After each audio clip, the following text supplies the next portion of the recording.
OTB AM. With Gillette. Get into your flow with the new Gillette Labs Razor with exfoliating bar. The ball's right down in front of us in our commentary position here at Hampden Park as Scotland attack down to the left. Overhit for Weir, and now it's with Denise O'Sullivan. Little pocket of space to try and pick out a pass, which she does for Amber Barrett. Takes it on her end step. Barrett for Ireland into the area. Toe push it. Goal! What a moment! Maybe the moment of a lifetime for Amber Barrett. And how appropriate that it's the woman from Donegal who gives Ireland the lead at Hampden Park. She drops to her knees. Ireland 1, Scotland 0. A place in the World Cup within touching distance. The entire Irish team run to celebrate. Yeah, brilliant commentary from Nathan last night at Hampden Park alongside Emma Byrne. Kathleen, how are you? I'm not well after listening to that. I watched it on the TV, so that's the first time I've heard it, and I could feel the emotions welling up in me again. Oh, what a night. I genuinely did not think I'd be sitting here this morning celebrating. I was convinced for the entire day that we weren't going to win it, and when Amber Barrett scored that goal, of all people as well, we said it yesterday that it was going to be someone you didn't expect it to come from, and Amber Barrett, I didn't even think she'd make the team, to be honest, so...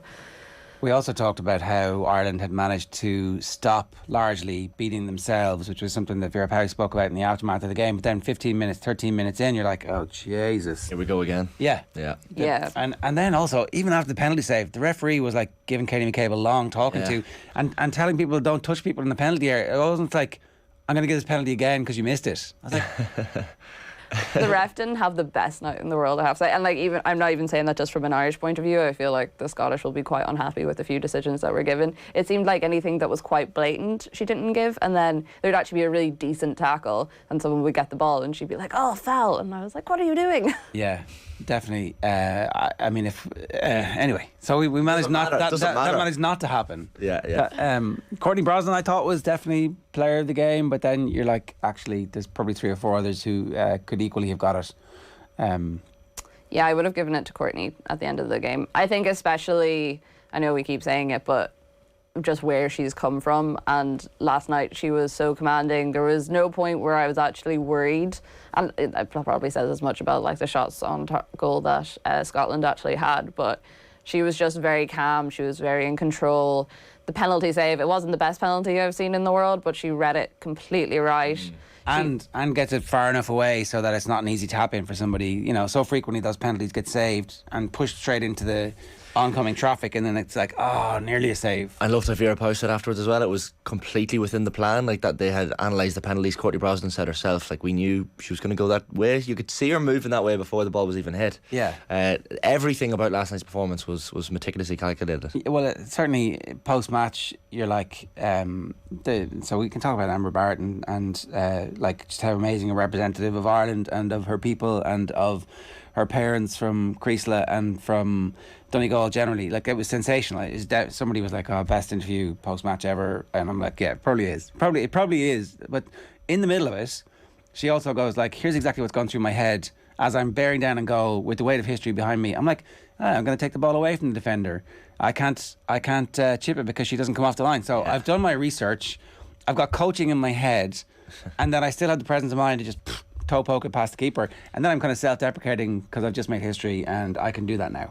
It was amazing. The fact that she said to Vera Pauw apparently during the week that she was going to come on and score a goal as well. Yeah, Vera Pauw told Aisling that. Just confidence. Like, and confidence. Also it's the type of thing that, like, when it's 0-0, the manager remembers, like, she said she's going to score a goal. Better take her on. Maybe she will. I don't know. It's not my fault anymore if she doesn't. Yeah, plant the seed in the manager's head to bring her on. She's unbelievable, Amber Barrett. And yeah, the interview afterwards was one of the most impressive things I've ever seen from someone, given the week that was, and the fact that she also had the presence of mind in the celebration to kiss the black armband and remember Creasla and the people that died in that moment was quite extraordinary. Like, how was she thinking about that at that time? Because there's so much happening in that moment. She's got a giant brain, it turns out. Yeah. Processing at the speed of light. She's amazing. She really does, though. Like, we interviewed her for Koi Gig a couple of months back, and she was just so interesting to listen to. You know, she was talking about how important education was to her when she was starting out in her footballing career, because she was like, I don't know how this is going to go for me. You know, I don't know if I'm actually going to be able to make anything out of this. So keeping that side up is really important to me. And she was like, it's also really important to me that I keep that going for younger generations so that they know that they can have any option that they want whenever they start out their footballing career.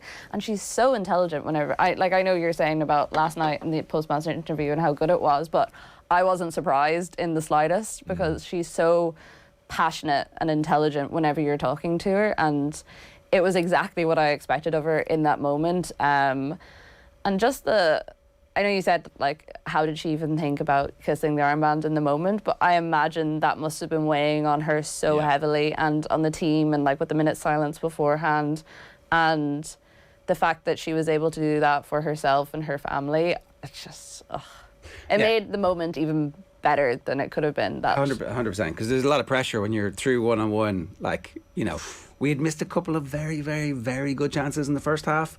There was the goal-mouth scramble where, okay, none of those are as good as the previous chance that had been missed, where it's like harder to head the ball over than into the back of the net. But we can forget about that now. Yeah. But with that happens, I mean, I think you were saying off air, it was like, it felt like we were going to lose because we've missed those chances. Like, it had the bang of John O'Shea miss. It had the bang of a Ray Houghton miss all the way back in Wembley, where you're like, oh, right, at the end of this campaign we look back on that moment as the one that did it for us. But then to have all that pressure and then like the calmness to it was ice cold. Let's actually hear from her, because there's 2.5 minutes of Amber Barrett goodness here. Have a listen to this. I can't believe it. After the game I said I didn't know what I've just done. I don't know what we've just done.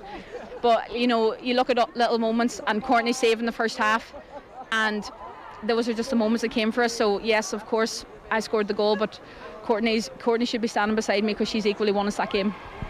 65th minute you came off the bench, and I think it was in the 72nd minute that you put it in the back of the net to put Ireland through to a World Cup. It's just incredible scenes, and here you are with your flag. Do you want to hold up your flag for us and tell us about your celebration? Yeah, I think, like, the last few days have been very difficult for me. It's hard to be looking forward to a game with Ireland, a World Cup playoff, and, you know, a place very close to my heart. Had gone through such a tragic moment on Friday. I was with my parents when the news came through, and, you know, I looked at my mum, and like, my mum was raised in Creasla, so it was just one of those things, like, you're just like, you know, what's going on, and you're waiting to hear news and everything, and then obviously the news came through, and day by day it got worse. And today is just dedicated to everybody in Creasla, to people who lost their lives, to their family, friends, everybody affected in some way. But there's one thing about Ireland, there's one thing about Donegal, is that sense of community and tight-knitness, and I think we certainly had it here. We came together when we needed to, and this is 100% dedicated to Creasla, to Donegal, and to everybody, my mum and dad as well, because I wouldn't be here without any of them. Amber, you definitely gave them all a major lift out there tonight. I know you did to all of the fans here as well, and everyone back home in Creasla in Donegal, and we send all our condolences to all of them and to everybody affected by it. Can you sum up to say what it means, I suppose, to be in a World Cup? Do you know what, last year Sky came involved with us, or 2 years ago, and, you know, they came up with the slogan "Out Believe," and I was kind of like, I don't really know, because, you know, is it something that, you know, you're really gonna back up?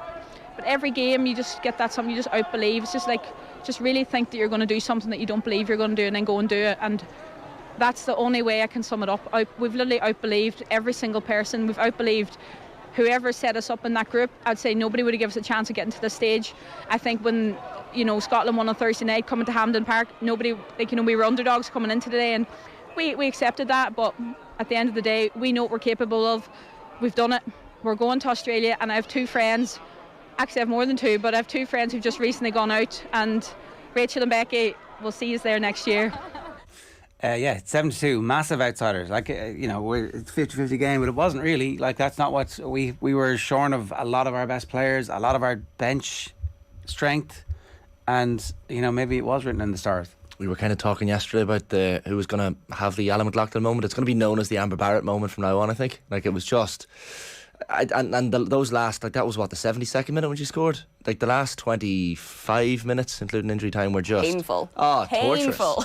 And they went on for so long. Like, those 7 minutes of added time, well, it was 6 given, but you couldn't look at the TV. You were trying to listen to the commentary and maybe take in what was happening, but you were just dreading one of those moments. But so many clean sheets this team get. Is that 5 in a row now, maybe? For that's exactly. Yeah, Vera Pauw was like 5 clean sheets in a row against top quality opposition. That's it. Everybody. And you listen to, like, Amber in the post-match interview as well. She was saying, she was asked about, it's going to be tough opposition to get into the World Cup squad next year now, and she was like, well, if you want to win the World Cup, you're going to have to pick me. So you forget now that there's actually a World Cup to look forward to next No, July. we don't. So, we don't. But like, it was almost because there was so much build up to this game. I do think that we should all calm the jets thinking about next summer. Like, you gotta revel in this now for enjoy a the couple of moment. weeks. Yeah. Because the unfortunate thing is injuries are going to happen. Hopefully, loads of those players come back from injury. But like, we had heard that the injury to Sue last week was pretty bad.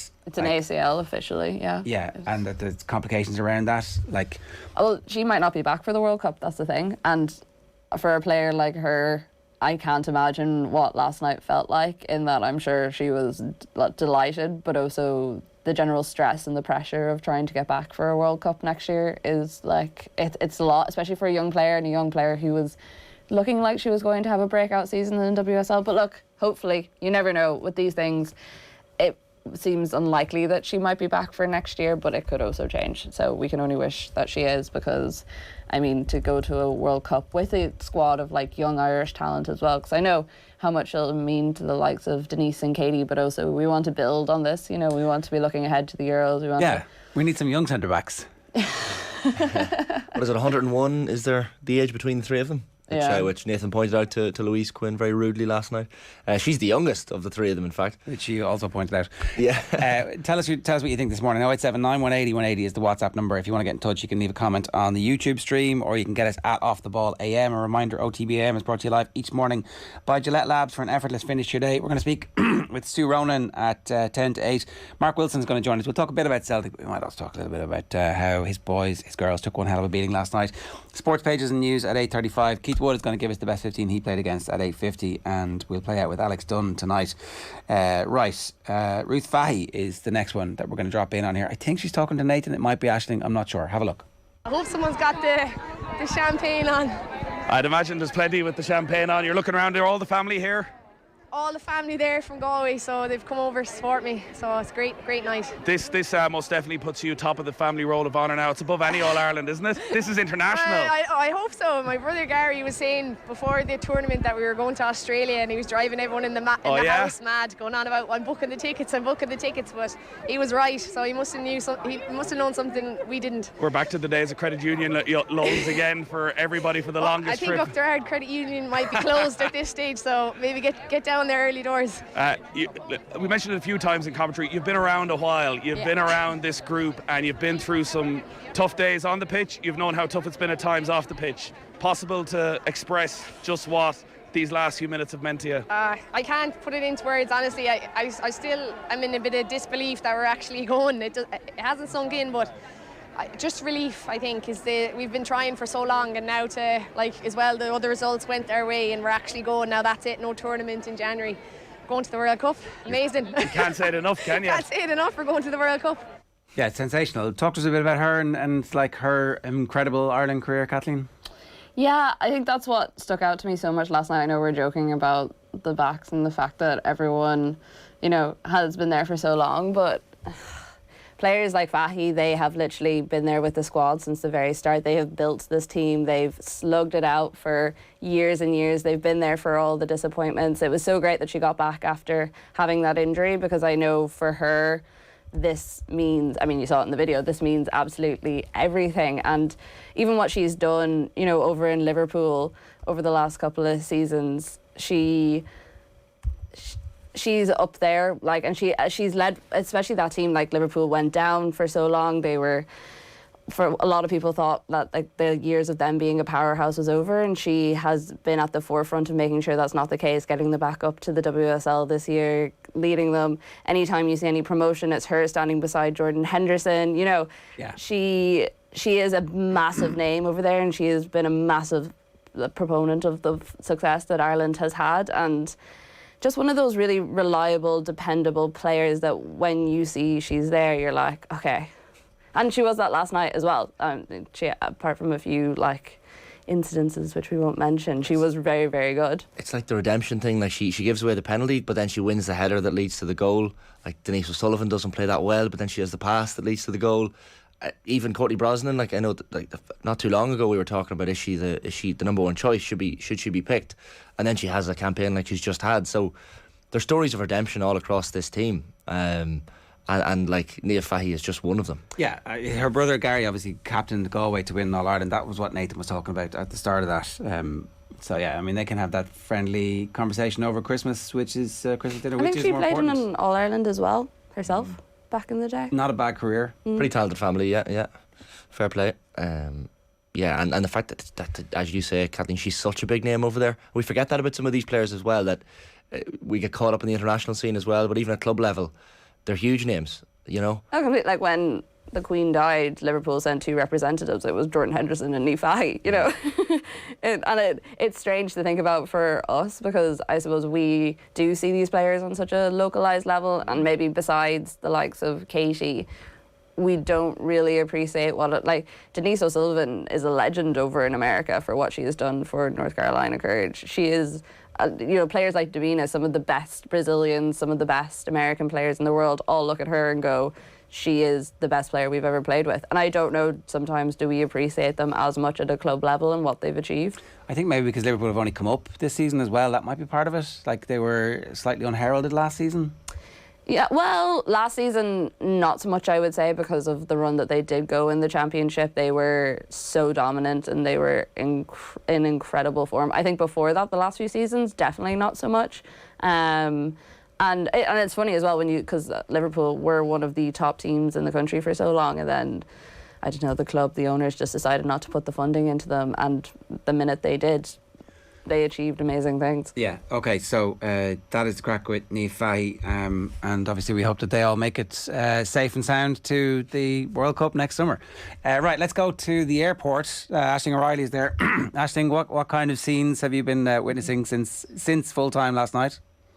Good morning, guys. Oh my God, absolutely amazing. I've lost my voice. Nathan has definitely lost his voice too. It was just incredible. It really was, to be there in the press box and to see even, media crying, because it really is such an historic moment. And it was as well because there was a lot of tragedy around Barrett with the Creeslock tragedy. And then there's this elation and this, incredible moment, historic moment. And yeah, it was just full of raw emotion, and it was just amazing to be there and to see this bunch of girls who thoroughly deserve the win, thoroughly deserve to be at a major tournament, and how difficult it was for them to get there, and the way they done it, it was just absolute scenes is the only way I can describe it. And yeah, it was amazing to be there to witness it. And what kind of a night afterwards? So the girls went straight back on the flight. So obviously you might have seen some of the videos of the girls getting off at Dublin Airport. For us, then we obviously did the interview straight after pitch side, which is amazing. And then we went for a few drinks afterwards. And yeah, I haven't got much sleep. I've probably got about 3 hours. So yeah, I'm probably looking quite rough. But sure, look, we're going to a World Cup. I do not care. Was there any consistency in what they were saying afterwards? We actually put all the post-match together in one simple podcast for everybody to go and download and listen to after the show. But there was kind of this sense that there'd been a turning point after the 7 defeats in a row. And that was one aspect of it. And then the older generation of players were all talking about Liberty Hall. And I think the fact that Emma Byrne was pitch side with you guys as well. They were just kind of coming over and celebrating with her. And they clearly feel like they're part of this long story that goes all the way back to Emma Byrne's era, where the players had to change the tracksuits in an airport and go on strike and kind of catapult themselves onto the national consciousness. And they've never gone away from then. No, and it is so important that Emma Byrne gets this recognition, for what she done. And I think all of the girls really realise that, they appreciate that. And it was amazing to see, she was standing pitch side and their family friends were there. They were running to Emma, they were running to Emma in pure just raw emotion of the whole thing, and just saying to her, thank you, basically. And thank God Emma Byrne did what she done, because, you know, would we be here in this position now? I don't think we would.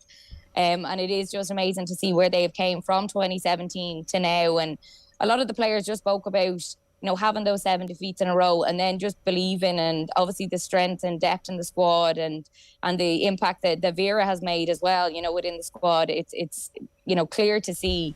And the type of football they're playing, it's not always pretty. It's absolutely not. But I think last night was quite a good performance in terms of they sat quite deep, they pushed forward, but you know, they did what they needed to do to get the win. They know how to play to their strengths, and that's important. And yeah, it just feels like such a massive moment for Irish sport as a whole. You know, it's absolutely huge. And yeah, you could really see it, like just even having Lauren McCabe, Katie's little sister, on the pitch after the game, and you know, she's watching her future. She's able to see now this is possible. You know, I can go to a World Cup. When Katie was growing up, you know, it wasn't visible, that's for sure, but in Ireland. But yeah, she dreamt, and look at it now. She took over the captaincy at 21, and here she is captaining them to a World Cup. It's, yeah, quite an amazing story. It's life-changing for them. They also spoke about the coverage that they've got, and the fact that has really helped them to dream and to crystallise their own ambitions in a way that maybe sometimes outside the squad you think, okay, it's important that they do get this, but actually they talked about that too.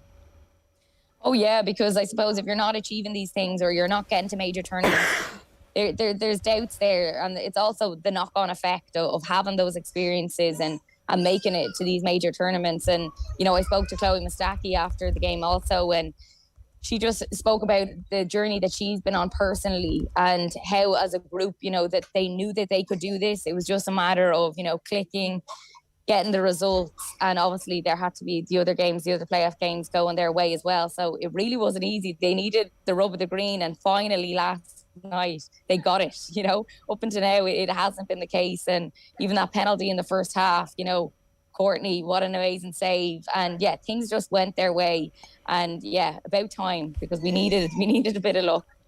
Aisling, we're going to let you go and catch your flight. Thanks a million for that. We're going to keep playing some of the interviews that you did afterwards with the players. Here's Chloe Mustaki. Have a look at this. Chloe Mustaki, you're going to a World Cup. I still can't believe it. I won't believe it until the preparations start next year. It's unbelievable, you know, just thinking about the amount of times that we've been on the other end of this. You know, so many times we've come so close to qualifying, especially, you know, with the Euros a couple of years ago. So it's amazing. Everyone here deserves it. You can see it in the faces and the emotions, all the family and friends that have travelled, and even all the support that we felt from back home. That's what's got us here. And it takes, as I said, a whole nation. So no, we're absolutely delighted. I can't believe it. You're so emotional, and rightly so, because it's been a long road for you personally, and I'm sure it's the emotion of just being delighted for the team, being so proud in a World Cup, but also what you've been through, and to be standing here on the pitch knowing that you've qualified for a major tournament for the first time ever, making history. Ridiculous. You know, I was sharing room with Katie there, and a few years ago, well, what is it, 10 years ago now, I was lucky enough to captain the under-19s to, you know, UEFA finals, and I said to her, are you ready to captain, you know, the Irish women's team to a World Cup? And she said, I am. So it's been a great day. I had a good feeling since I woke up. It's been a long year for me, and I think that's just the emotions. Being part of this team means everything to me. So I worked hard to get back, and we've so many injuries at the moment, and all those girls played their part as well. So yeah, it means a lot, and it'll be a battle to make that flight to the World Cup, but whoever's there will embrace it, and we're all just absolutely delighted.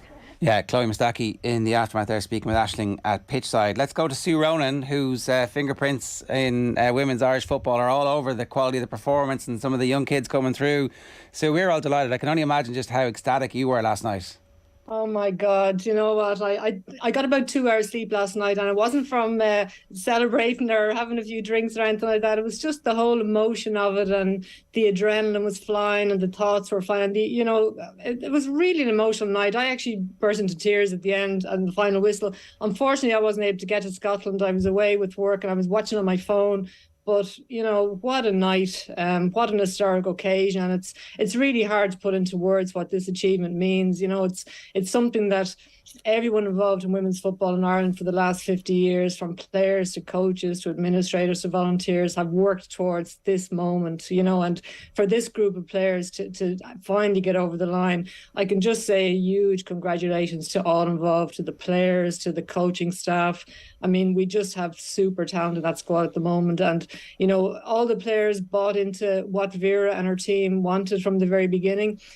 She outlined the commitment that was needed, and you had players, every one of them went and got a professional club. They were training with boys. They were looking after themselves, putting careers on hold, really giving everything for the cause. And to get us over the line, to a World Cup, like, we just can't underestimate this achievement, especially coming out of Europe. It's just fantastic. Talk to us then, before we get to the end, the emotions in the middle of the game. 12 minutes in, referee gives a penalty. There's a yellow card. It kind of seems like, well, okay, not quite sure about the yellow card, but like, for that bit, you're thinking, oh no, we've seen this movie before.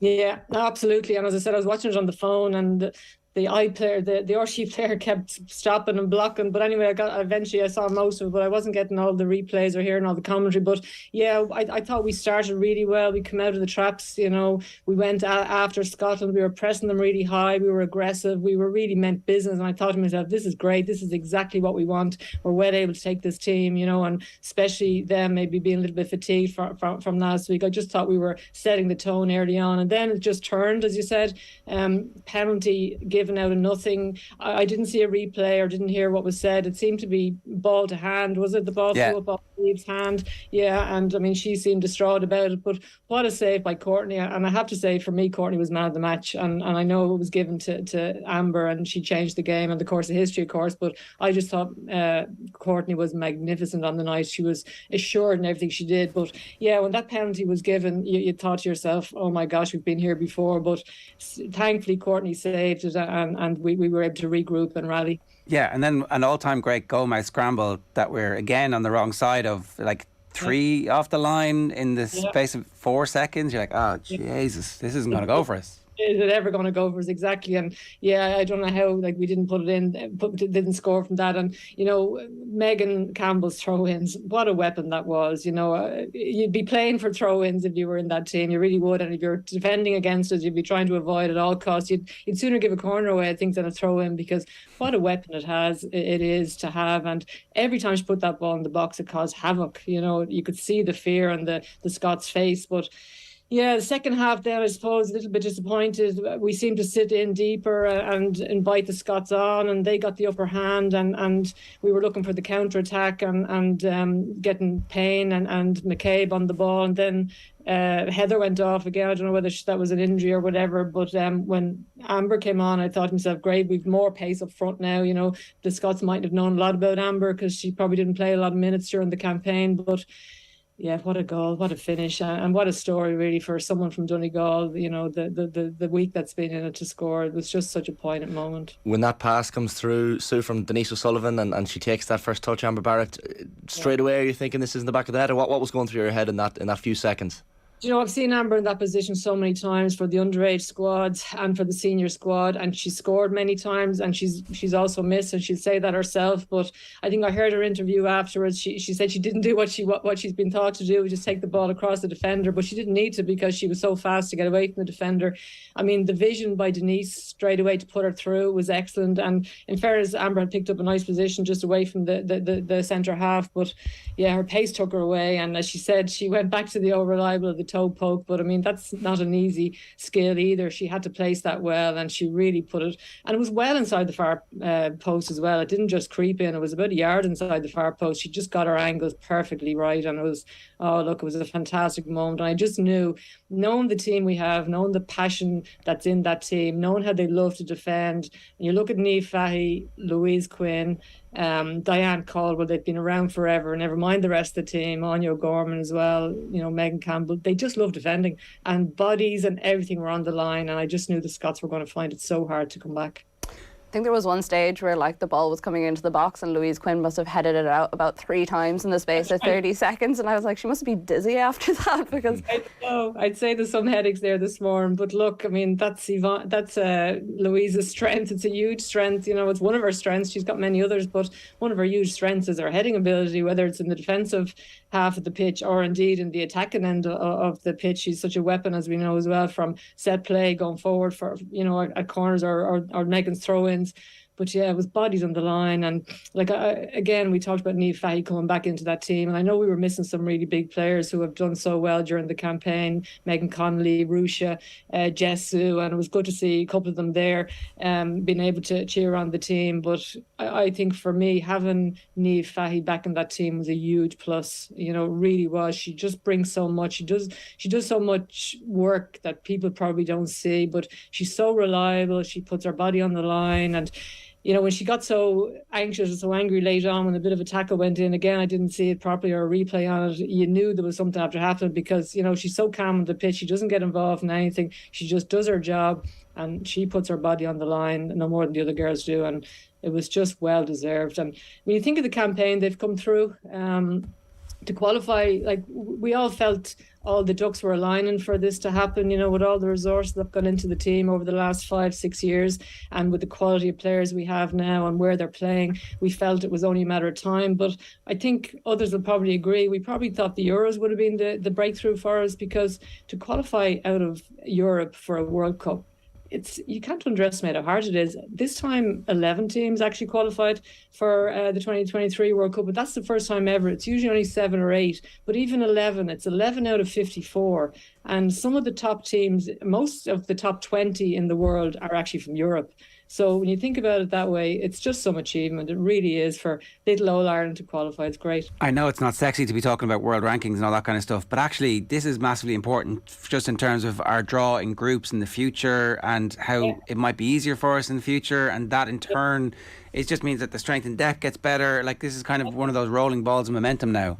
Everything. It's the catalyst. I mean, we've said it on this program before. We've had this conversation all through the qualifying campaign, you know, before, after every game, after every game, after every great result. This is going to be the catalyst for change, you know, in this country in women's football. It's going to attract more interest in the game. It's going to attract more players. It's going to normalise women playing football for the next generation of kids, and I mean boys as well as girls. It's going to attract more coaches into the game, maybe higher profile coaches. It's going to attract more investment, which is the big piece. You know, you're going to have partners now want to get involved. You're going to have broadcasters fighting with each other to show games. You're going to be able to attract marquee friendly games here. This is just the catalyst, and you know, it needs to be capitalised on, and I think it will. But it's just fantastic, and it's something we've been waiting for. And we've seen it in every other country in the world. Every country where a women's team qualifies for a World Cup, it's the catalyst for the next step to the next level. And I can't wait to see what's going to come down the line in the next few years. It's brilliant. It's already been referenced, I think, Sue, in a couple of the post-match interviews with the girls last night. But Liberty Hall is only 5 years ago, with the sharing of the tracksuits and the getting changed in toilets. Could you have envisaged back then that we would be here 5 years on talking about heading to a World Cup? No, I didn't envisage it, but you know what, the girls were absolutely right to do what they did. There was a huge amount of work going on in the background to try and get the proper conditions for them. Unfortunately, it wasn't happening, and the only avenue open to them at the time they felt was to go public themselves, and they were right. And that, you know, that has led to the change now, and the resources are now put in the team. I mean, before that, you didn't have full-time staff with the team. The coach wasn't full-time. I wasn't full-time. Noah King wasn't full-time. Colin Bell was actually the first full-time coach we've had.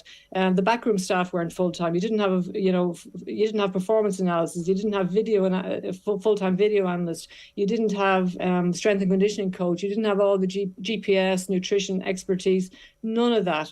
Home-based sessions. There was nothing like that happening. And more importantly, the girls were out of pocket playing for their country. And, you know, you can only do that for so long for the love of the game. You know, if you want to be serious about any sport, you have to train like a professional. And to be able to do that, you're in a professional environment, you're getting paid a proper salary where you don't have to worry about, you know, who's going to put food on the table, who's going to pay for the energy bills. And, you know, that has come about as a result of what those girls did, and you know, that has led to where they are today. It's certainly, you know, it's brilliant, and it's fit. What a celebration as well. Women's football is 50 years. in 2023. It's 50 years since the first international women's game. So what a celebration that's going to be. To think about like what happens next, right? Vera Pauw talked about the 5 consecutive clean sheets. They've obviously built a team that is ready to defend, you know, in the aftermath of the game. They were talking about how this is part of our identity. We actually really enjoy it. Not a bad way to go into a World Cup if we are drawn against superior opposition, teams ranked above us. Like, they're not going to really fear most teams. Certainly if we get drawn against England very good at the moment, America very good at the moment. But after that, you'd be like, look, we know how to defend. We've defended against really good teams. We know how to attack. We're good on the counter-attack. Like, they're well set up to make a run at this now. Oh, absolutely. And we look at the players that's missing, as I mentioned, and there's others as well on the underage squads that will come through. And there's others maybe that have been in the periphery of the squad that are maybe a little bit young and lacking a little bit of experience at the moment. You look at Abby Larkin. I mean, another year under her belt now. What a player she's going to be. Ellen Malloy, likewise. And I know Ellen has an injury at the moment, but you would hope, you know, that, please God, herself and the others injured will be fit by then. But we've got such a pool of talented players, and, you know, it's outside even the 15, 16 that have been used. I mean, the rest of the squad, you've got others knocking on the door that haven't made the squad, and you've got underage players coming through. So, you know, I think we have a great basis to work from. I think big countries will fear us. They won't want to get us in the group because they know we're going to be very difficult to break down. And the bigger countries won't want us. We've done it against Sweden. We've done it against Denmark and friendlies, Australia, Iceland. These are big teams. Yes, your England and your USA, maybe your Japan, you know, probably Brazil. They're on a different level. Canada as well, you could probably put in that bracket. Germany as well. Germany's been playing very well, but I don't think anyone will fancy getting us. And again, we've spoken about this before. Funnily enough, I think it's going to be easier to get out of a group stage in a World Cup than it would have been maybe in a Euros finals, because you have 16 teams in the Euro finals. The top 16 in Europe, which are mostly the top 16 in the world. You're now into a 32 in the world, in a World Cup. You're going to be playing against teams that have qualified from their confederations, but they're not necessarily any stronger than us. It's just the way the qualifying process is. So, you know, some of these will be ranked lower than us. So, you know, it gives us a good opportunity to potentially get some good results and against maybe weaker teams and put it up to the tougher teams in the group. I think what you're saying there, Sue, is that we're going to win the World Cup next summer. Well, Amber Barrett said last night, if she said to Vera, if you want to win the World Cup, you have to play me. So I laughed my head off. Look, I mean, let's enjoy this moment. It's been a long time coming. No doubt we'll all, you know, rear back on our expectations as it gets closer, and Vera will make sure that nobody's running ahead with themselves. And look, we're being realistic. We're there. Let's enjoy that. And I'm sure the team and the squad will be prepared as best as they can to perform against whoever they play. And anything can happen. In a game of football, anything can happen. The win against Australia in the friendly, in retrospect, was this mad turning point. It's kind of a hinge moment where before that, they'd been on a terrible run where some of the performances were good but mistakes were creeping in, or some of the performances were bad and it just didn't look like it was clicking, and then all of a sudden that one night it clicks, and since then they've had confidence and belief, and it's mad how that happens. Something just flicks sometimes, and you're right, you know, they were playing all these teams that be ranked higher, and people were questioning, is this the right thing to do, because it's not breeding confidence, you're not winning the games.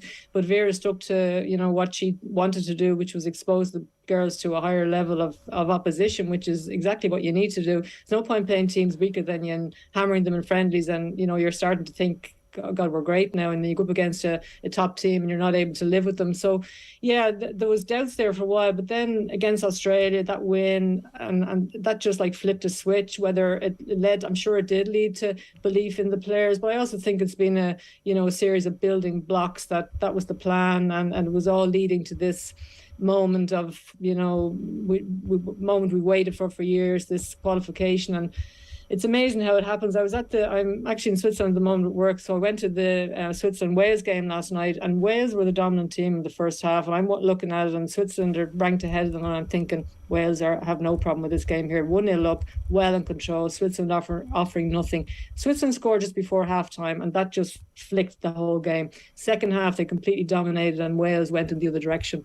So sometimes it just takes one little thing to switch that mentality, and that's definitely I think, helped lead us to where we are today. The girls believed then probably that they could beat these top teams, and now they fear nobody, and it's great. Like, we do spend a lot of time, but rightly so, Sue, dwelling on what this is going to mean, and you see all the tributes from big names, Leona Maguire and Shane Lowry and Cora Staunton and different people sending their messages on Twitter last night. Ian Wright. Yeah, Ian Wright as well. And like, I saw the video with Lauren McCabe, Katie's little sister, standing with Ruisha last night after the match, and you're just thinking, this literally is the next generation, and the impact this is going to have, maybe on the Women's National League here in Ireland as well, is going to be huge. I think it will. Like, you're going to, as I said, you're going to see more resources now coming into the game in general. You're going to have more partners that want to get involved. There's going to be access to more funding. Government are going to, I'm sure will give more funding, as they seem to do when teams qualify or go to the next level. So that investment is going to come in, and that's what we need. The game needs investment, and you see that everywhere. Once investment comes in, the game grows, no matter what game it is. It moves from that amateur level up the levels, and the domestic game in Ireland needs investment also. The league needs investment. You still have some clubs that are probably training twice a week, and yet this is the elite. This is where our top players are playing, and that's fair enough. Some players maybe they're working, they're in college, that's all they can give, or maybe there's no access to facilities for the club to train more often. So I definitely it'll change, and it'll change the game in general, and you'll see all this interest. You'll see more girls wanting to be involved. You'll see the boundaries being pushed. You'll see the traditional clubs around the country, and there's still some of them, traditional men's clubs, schoolboy clubs, who don't provide women's football.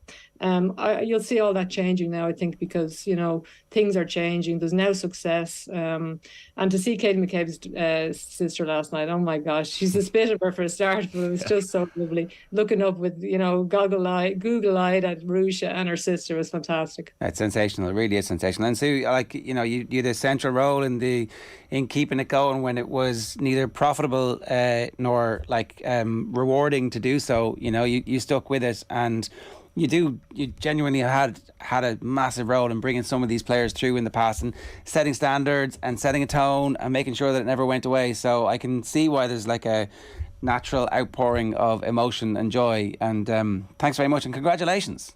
No problem. Thank you, guys, and thanks for all the coverage. It's great. Sue, great to talk to you as ever. Thanks a million. Cheers. It's 11 minutes past 8. If there are any men's clubs who don't provide women's football, they need to be called out. Name and shame. Now's the time. It's going to change now. The thing I loved about Vera saying last night as well was the fact that the players were told at half time about the results in the other game. So this is your moment. Yeah, exactly. Go and do it. And I was thinking before the game, is she going to tell them? Maybe is it better to not know? But in hindsight, yeah, it is better to know, because as it didn't help them too much for the first 10-15 minutes of the second half. Yeah, ultimately it paid off. OTB AM brought to you live each morning by Gillette Labs for an effort that's finished today. We're going to be talking about this all morning. We're back after the break though with former Celtic defender Mark Wilson talking about Ange Postecoglou's side crashing out of the Champions League last night, beaten 2-0. You might have missed that. They were doing very well and then conceded 2 late goals. And we'll also maybe talk about the football that was most important last night in Glasgow. Before that, here's some more reaction. Here's Nathan chatting pitchside to Courtney Brosnan and Louise Quinn. We'll also have Aisling speaking with Lauren McCabe, baby sister of Captain Katie. Enjoy this. And Lauren, for you, what was it like, I suppose, to watch Katie out there tonight and to see her achieve a dream? Oh, it's unbelievable. The fact that I get to watch my older sister out on the pitch, and that's my dream, to be where she is right now. It's actually amazing, to be honest. Well, do you know what? I think we need to get the Factor 50 out, because we're going to Australia, and that's that. Yeah. Courtney Brosnan, you're getting compliments from the great Emma Byrne. What a night. What a night. Can you put into words what you're feeling right now? It's really hard to put into words, honestly. It means the most to me and to this whole group of girls. We've been working so hard to get here, and it just feels absolutely amazing to be over the line. It was an unbelievable team performance, but there were some individual moments in there that were important as well. Yeah. The penalty after 30 minutes, Ireland had started really well. It was a free cam ball almost. Talk us through your process. You're going up against one of the best players in the world in Caroline Weir. Yeah, I think we just talk about how important it is for me to back up the back line. They work so hard for me, and I just want to do my job to help them. So as soon as they conceded the penalty, I said I got to do everything I can to save this. So obviously just stepped up and made the save when we needed it. Quite often in Irish sport we like the old smash and grab and we steal a win here. This was anything but. It was an outstanding display from first minute to last, created so many chances. 1-0 was probably the least you deserved. That must even add to it that on a night like this you performed so well. Yeah, 100%. And obviously there's waves where Scotland come with a lot of pressure, and I think it's important for us to defend and ride those waves and then take our chances when they come. So we were able to do that, and it's amazing. Can you talk about Vera Pauw and what she's done for you and the faith she has done with you at the start of this campaign? You know, there was questions as who was going to be first choice. She very much made it clear you were the one, and well, I think it's fair to say you more than repaid her tonight. Yeah, I think it's been great having her in, and obviously we've seen the growth in this squad through the campaign and how much, we've grown together, and it feels great to obviously be out there with the girls and just do my part to help us get results. Family here tonight? Yeah, my dad's in the crowd. Brilliant. It's one of those nights you don't want to hold you from the family. What's the plan tonight? It's going to be a long one. Some good celebrations, I hope. Will you bring Emma Byrne with you? Yeah, of course. Well done tonight, Courtney. Brilliant stuff. Thank you very much. Deep breaths, Louise. You've qualified for the World Cup. Yeah, I can't believe it. It hasn't sunk in, but I did believe we could do it. Again, just how everything was building up. Our match day -1 session here, just the atmosphere, how the squad was feeling. We had a lot to do during the week, but just that session, then it firmed it for me. We were ready to go. And you were ready to go because that was an outstanding performance from back to front. Like, you were on it tonight. 1-0 was the least you deserved. Honestly, yeah. First half, that's the amount of chances we had, and literally that was it. You know what I mean? It was everyone. It was bodies on the line on both ends, and you'd expect that from the Scots as well. But again, we can put away those chances. We can do that. It's proven that we're well capable of coming up against top teams, everything. But we deserved it, and unbelievable. Niamh Fahey said the old dogs for the hard road. It's her quote, not mine. I think a combined age of 101 is what we decided upon of the back three. Yeah, and I'm the youngest. Well, exactly. That's of course. Shocking. You got a great bond back there. Three players who've soldiered together a hell of a long time. Yeah, exactly. When you just have, literally, we've played underage together. We've came up through the ranks together. Jesus, I don't know how many caps between us we have, and I think it just shows together how we know each other's strengths, we know each other's weaknesses, we know how to help each other out, cover each other's asses all day, and again it just showed it there. We were able to do just constantly just keep everything tight and again just not conceding goals. OTB AM. This is OTB Sports Radio. Barrett for Ireland into the area. Toe push it, goal! What a moment! We're going to a World Cup. It's what dreams are made of. I hope someone's got the champagne on. I did believe we could do it. After the game, I said I didn't know what I've just done. I don't know what we've just done. History is made by the Republic of Ireland. They are going to the World Cup finals. For all the best reaction to the girls in green qualifying for the World Cup, subscribe to the OTB Football podcast stream now. OTB AM. With Gillette. Get into your flow with the new Gillette Labs Razor with exfoliating bar. Emma Carroll's been waiting a lifetime to make that promo, and make sure you tune in and make sure you subscribe to Koi Gig as well. A very special, potentially very long edition of Koi Gig coming your way this afternoon. It's 17 minutes past 8. I'm delighted to say Mark Wilson is with us. Mark, good morning to you. How are you? Oh, well, I would like to say all good, but I think you were rubbing it in there. A little bit. I'm sorry. I'm very sorry. I mean, I was thinking maybe we should put this back till tomorrow and we could legitimately just talk about Celtic. But I've got to ask you, you guys were favourites. We were massive underdogs. And I know you were obviously watching the Celtic game. I'd say there was a lot of dual screening going on in Ireland. But as the game wore on, you missed a penalty. And we had one of the most ridiculous goal line scrambles you're ever going to see and couldn't score. And certainly from our perspective, it felt like, oh Jesus, we've seen this movie a lot. But I don't know, what's the response been like in Scotland to going out at this stage? Well, obviously not good. It's the second tournament that we've missed out on in a row. You pair that with the men's failure to get to the World Cup. It's not been ideal, if I'm honest.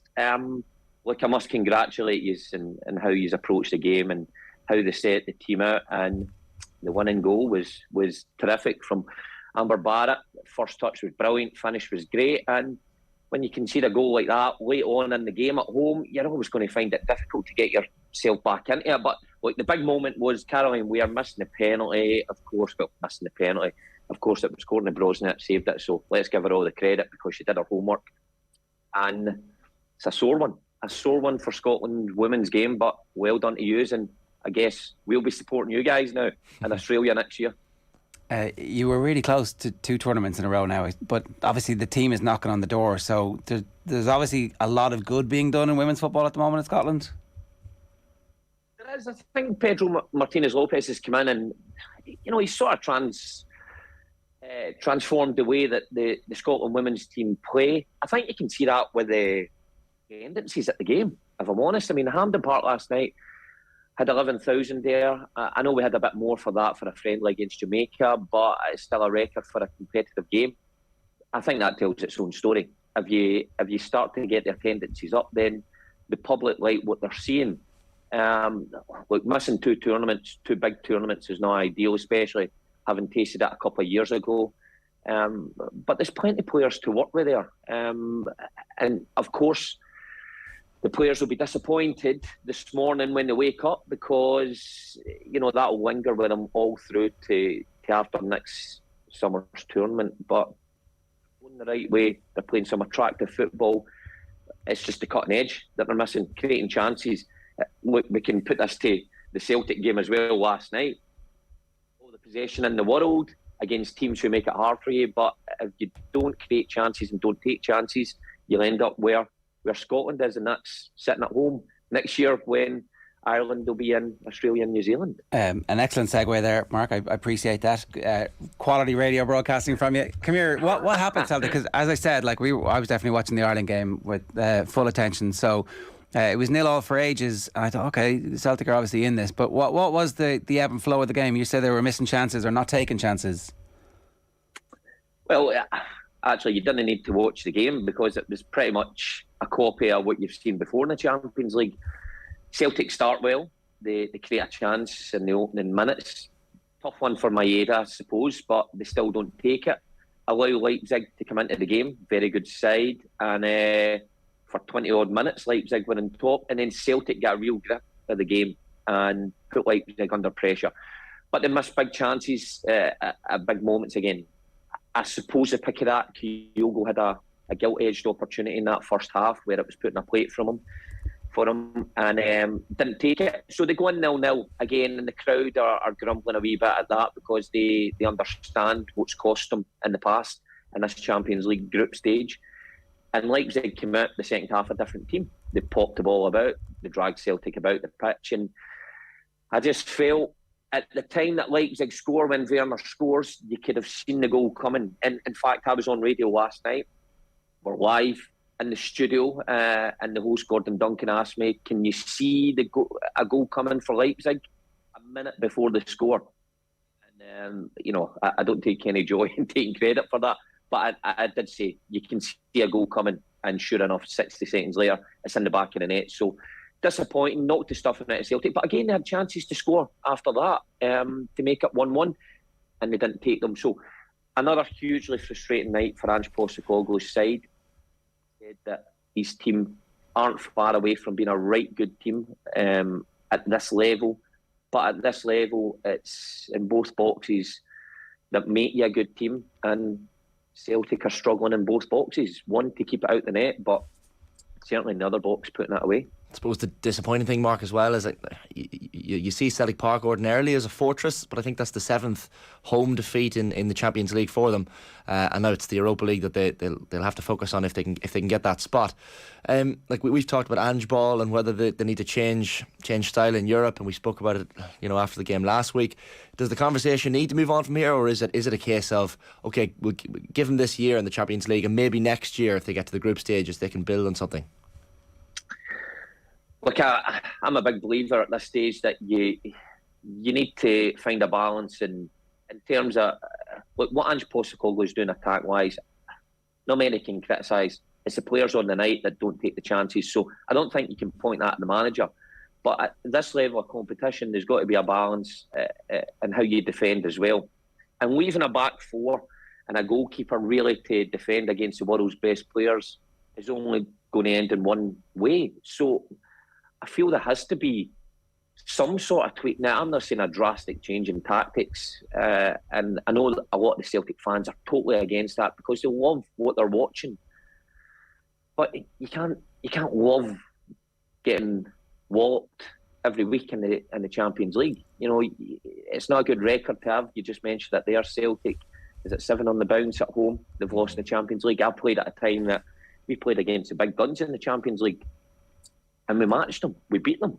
Now, I wasn't a multi-million-pound signing. I signed for 500,000 from Dundee United, but I was playing in a team that played to a certain style that was effective. So it depends what you want. It depends if Ange Postecoglou, he says, wants to be entertaining and fans off the seat. He's certainly got that. But I guess if he wants to progress this team into the latter stages of the competition, find a better balance defensively to match his good stuff going forward. We spoke yesterday about Ange Postecoglou, how he referenced in the press conference during the week that, you know, it was 13 games in 44 days for Celtic. You know, last week they came home from Leipzig, I think, at 3 a.m. on the Thursday morning. Then they're playing St Johnstone in the early kick-off on the Saturday.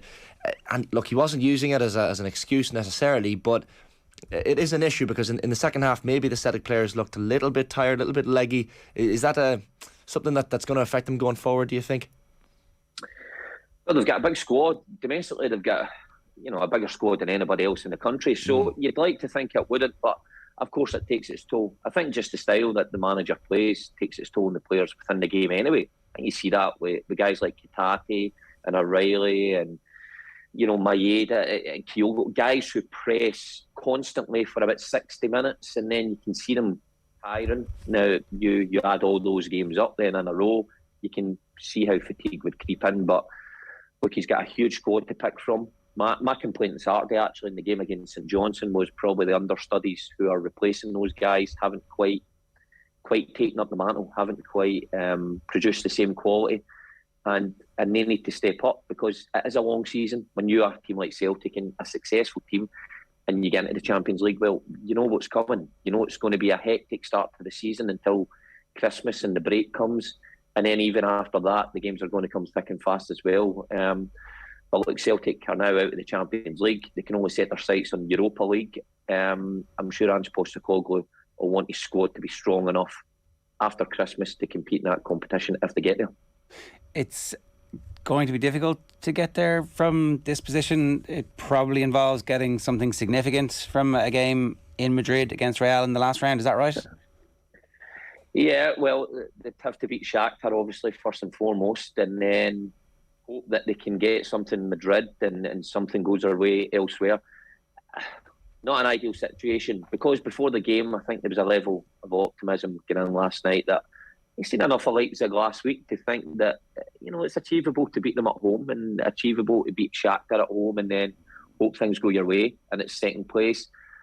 But it's just funny how 90 minutes can swing your outlook in a Champions League group stage that, you know, it's been an odd one. Some fans will look at it and be happy because they've went toe-to-toe with the big guns and they've created loads of chances. I think some fans will see the bigger picture, though, and see the amount of goals that have been conceded, the amount of chances that have been conceded, and not matching that with a killer instinct up top. The manager alluded to it last night after the game, saying that that's why teams spend millions and millions of pounds. He's right. The top teams will have a guy who will finish those chances off, but it's creating the chances that Celtic will take the positives from. But,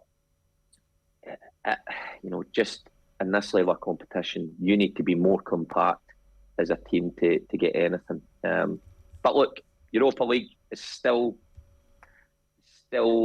realistic, I guess. But Celtic have to find a way of beating Shakhtar at home, which won't be easy, by the way, because they went to the Bernabeu and only lost 2-1, and then last night they were leading up until the 95th minute, can you believe, against Real Madrid, so it won't be easy. So Real Madrid ended up doing Celtic a favour with that 95th minute equaliser. Not very romantic for the neutrals, hoping for Real Madrid to score against Shakhtar. But anyway, is this a cold dose of reality for Celtic fans and for Ange, or will Ange view this as like the steep learning curve that ultimately, because it doesn't feel like he's going to change his ways. It feels like we're asking him to not be Ange, and the thing that makes him great is the thing that makes him bloody minded. And you could call it arrogant, you could call it naive, you could call it he's a dreamer. Like, it's good. It's going to be very interesting to see what he takes away from this experience. That, like, we're on the right track. Find a striker who can knock that in. Get a bit luckier with central defensive injuries next season, and presto, we're away. Or, like you're saying, like, develop some form of compaction that allows you to grind out nil-alls when you need to. Yeah, well, we'll see next season, won't we? If Celtic make the Champions League, you know, you'll get a fair gauge of it then, how he sets up his team. Now, if it's the same again, and he goes in against the big guns and he says, look, I'm not changing, I'm going wide open, and they take a couple of thumpings again, then, yeah, I think people are entitled to question where this is going. Look, for now, it's his first campaign in the Champions League. A lot of these players, I think maybe barring James Forrest and Callum McGregor, if that's right, it's a lot of their first campaign in the Champions League. So it is a steep learning curve. But it is a fine balance. I think even the top managers sometimes adjust things to suit opposition when they go away from home in this competition, just to get results. I think maybe they changed to a counter-attacking style to spring off the back of a defensive shape, and it works for some teams. Whether Ange Postecoglou will ever do that, who knows? Maybe he needs to get better players in. That costs an awful lot of money. Next season we'll be able to judge that. For now, it has been a harsh learning curve for these players. I'm pretty sure they've enjoyed that. I'm pretty sure the fans have enjoyed it, even though they've been beaten and quite convincingly sometimes. But you know, if they play the same way against Shakhtar, they will win the game against Shakhtar at Celtic Park. Do they go the same way in the Bernabeu against Real Madrid, though? I mean, that's all order. No easy task. And look, Mark, it's such a high aggressive press that when you get those chances, you need someone who's going to put the ball in the onion bag. And I'm putting you slightly on the spot here, but like, are there any strikers out there at the minute that you look at that you think, okay, well, someone like that, or even a type of striker that Celtic need at the minute? There's a guy playing for Man City. He's decent, yeah. He's all right. I think he would do the job. Wait, that's the level. I know I'm joking there, but that's the level you're talking about in this competition. You forget that this is who Celtic are mixing with. You know, and they'll go to the Bernabeu at the start of November, and they're coming up against Benzema and Vinicius Junior and guys like that who are extraordinary, and that's who they're playing against. You match that with Giacomakis and Kyogo. Kyogo's been terrific for Celtic, but he just looks a bit off it at the minute. I don't know what's going on there. Giacomakis, well, he'll score you goals probably domestically at this level. I don't know. It takes an incredible amount of money to attract a player at the calibre that if you get a couple of chances to put the majority away at this level with the pressure on you. So that is difficult. It's the hardest thing in the game. I know it's a cliche, everybody says that, but it is true. And I hate saying that as a defender, because I often thought we got the raw deal, but the strikers, you know, it is difficult. And the further up the ladder you go, the harder it gets. So, look, the guys Celtic have got at the minute do a good job, and maybe a year in this competition will do them the world of good for next season's competition, should they get there. Mark, great stuff. Thanks a million for joining us this morning. Cheers.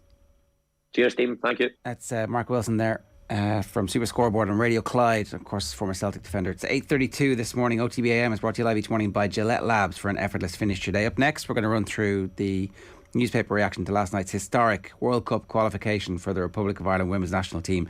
Here is Nathan, though, after the match, chatting with Ireland assist hero Denise O'Sullivan. Enjoy this. I'm honestly speechless. I mean, we're going to a World Cup. It's what dreams are made of. I'm very proud of the girls. We dug deep tonight. It wasn't pretty, and we don't play a pretty style of football, but we got the job done, and that's all that mattered tonight. You certainly did. And geez, I think you're a bit harsh on it not being pretty. Like, you created so many opportunities tonight. Like in a World Cup playoff, they're generally very edgy, nervy.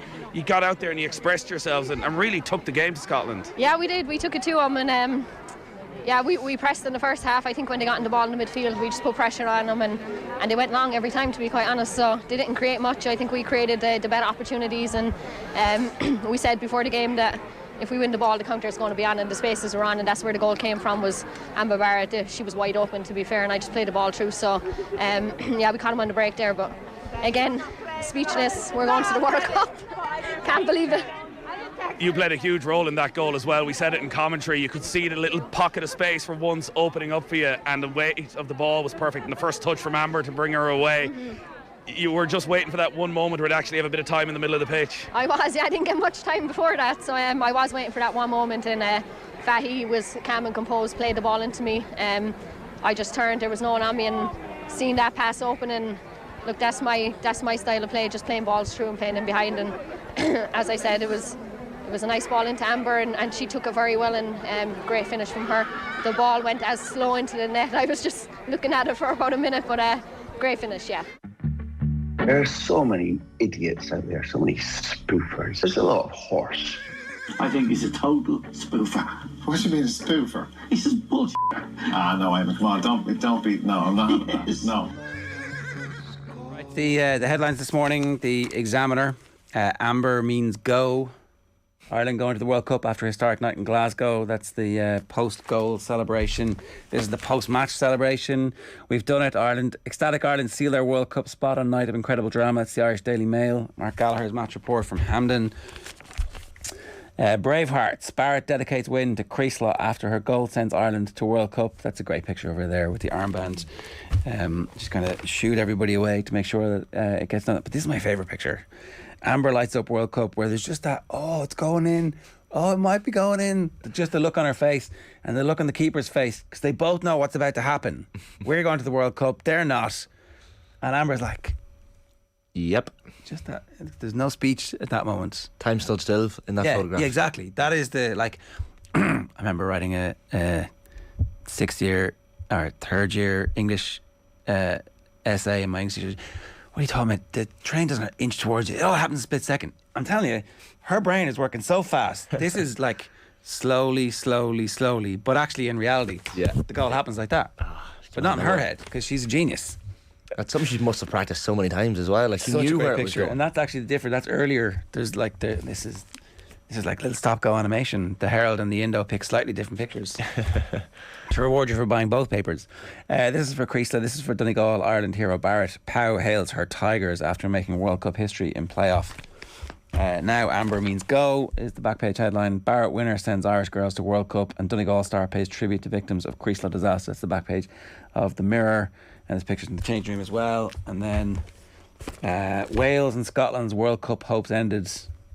Who ended it? Guardian. What? They were ended. Yeah. Accidentally by somebody. Plucky Irish.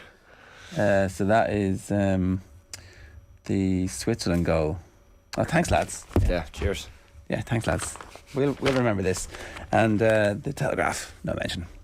It's Aubameyang, Raducanu, of course, and there's an 18-year-old leg spinner who they're picking. Do we make the Telegraph at all?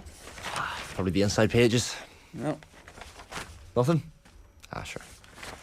We don't need them, Ger. We don't need them. England play the Czech Republic in a friendly. No, I'm just still looking. No. The social media scenes as well, just crazy celebrations, and like the videos from the airport as well. Like the staff at Dublin Airport, probably 2 or 3 in the morning, I think. Was that? I actually didn't see any of that. Yeah, I think so. And just the players kind of taking turns coming off the plane and getting cheered, and that was the thing, that if it had gone to extra time, there was no flight, so to make the flight, the game had to be done in full time. And otherwise they would have been staying in Scotland. James McCullough, some of your comments coming through. Last night was amazing. I can't wait to watch the games with my daughter next summer. Should the FAI have a pre-World Cup friendly at the Aviva on the same day as the men's Gibraltar game? Hashtag Koi Gig. I think they're standalone.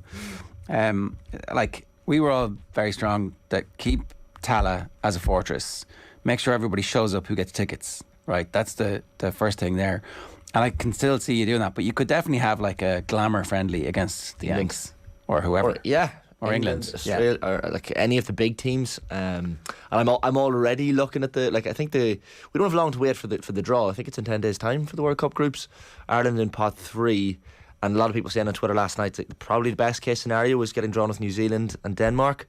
and maybe the worst case could be USA Brazil as the first and second seed, but like it's all exciting regardless. I'd love USA and Brazil. Wouldn't it be amazing? Makes it interesting, wouldn't it? But it would be nice to get out of the group, you know, which as Sue Ronan said is a distinct possibility. But I think we could draw 0-0 with those two teams, and then are they 4-team groups? I presume they are.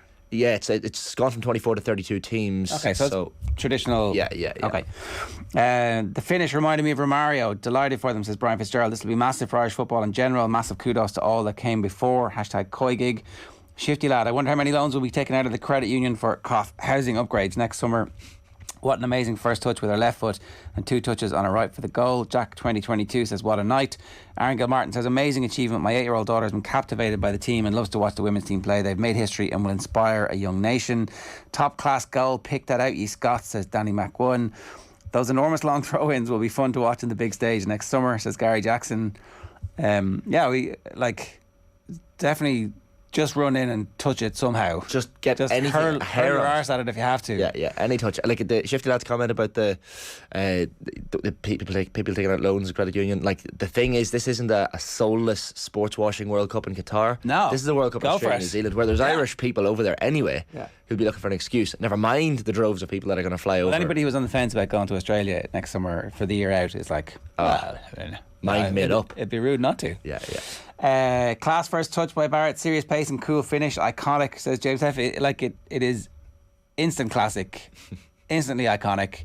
No one ever takes that away from you. You scored the goal that got us to the World Cup for the very first time ever. Like, it's a massive breakthrough moment. Richard Redball says, I think the whole country had a group cry at that Vera Tony O'Donoghue interview. Well, then they ramped it up further when Amber Barrett came over and did hers, and I can't get over how amazing a communicator she is, and how just like in the moment she was so of the moment to talk about everything that she was able to speak about and to verbalise her own connection to Creasla and the discovery last week of the horror that was unfolding, and then the week that she'd had to be able to go and then perform the way she did and afterwards explain all of that in a way that made everybody feel, okay, I understand perfectly now the context of everything that's just happened. She's so articulate and well spoken, and as you said, she contextualised everything that had happened in the previous week, which is remarkable in that moment that you can stand there and think that way. But that's one of the great things about this team. A lot of them are great communicators. They're very open with interviews. They've made themselves role models because they're putting themselves out there, doing these interviews, and making themselves household names. And by next summer, they're going to be even more so. Yeah, and in a way, some generation had to be the one that was going to drag the sport into the mainstream and insist that the sponsors were getting value for money, and so therefore the sponsors would continue to come. Like, that's all. Like, proper trailblazers. Yeah. Well, look what happened to the Irish women's hockey team in 2018. I mean, they became household names. Like, before that, could you have named many of the Irish women's hockey team? Probably not. Now, a lot of people can. So similarly, in this, it's just going to go to the next level. The interest was already spiralling upwards, but now it's just going to rocket launch off. Oh, McManus says, Vera Pauw deserves huge credit for taking this team to the next level. How many Irish teams in the past would have wilted under that pressure towards the end after going one up? It's true. No, they didn't fight Scotland on quite a bit. There was definitely a few nervy moments in the end. You're like, maybe we should just push out a little bit. Maybe we should try and get on the ball. It's 8:42. John Duggan is with us. John. Ger and Shane, how are we doing? How are you doing? Great. Absolutely buzzing after that last night. You were immediately in contact with the credit union Twitter account last night. They were like, did you see that? Did you? They replied to you as well. Well, I'm just obsessed now with these songs on Instagram, so I timed the full time to play Down Under on my Instagram. Yeah. And then put it on Twitter as well. So I'm just kind of messing around with that at the moment because I kind of find that kind of stuff funny. But and then I put out credit union loan, and then the credit union started coming back to me on Twitter, so it's kind of funny. But I really just think it's a game changer, folks.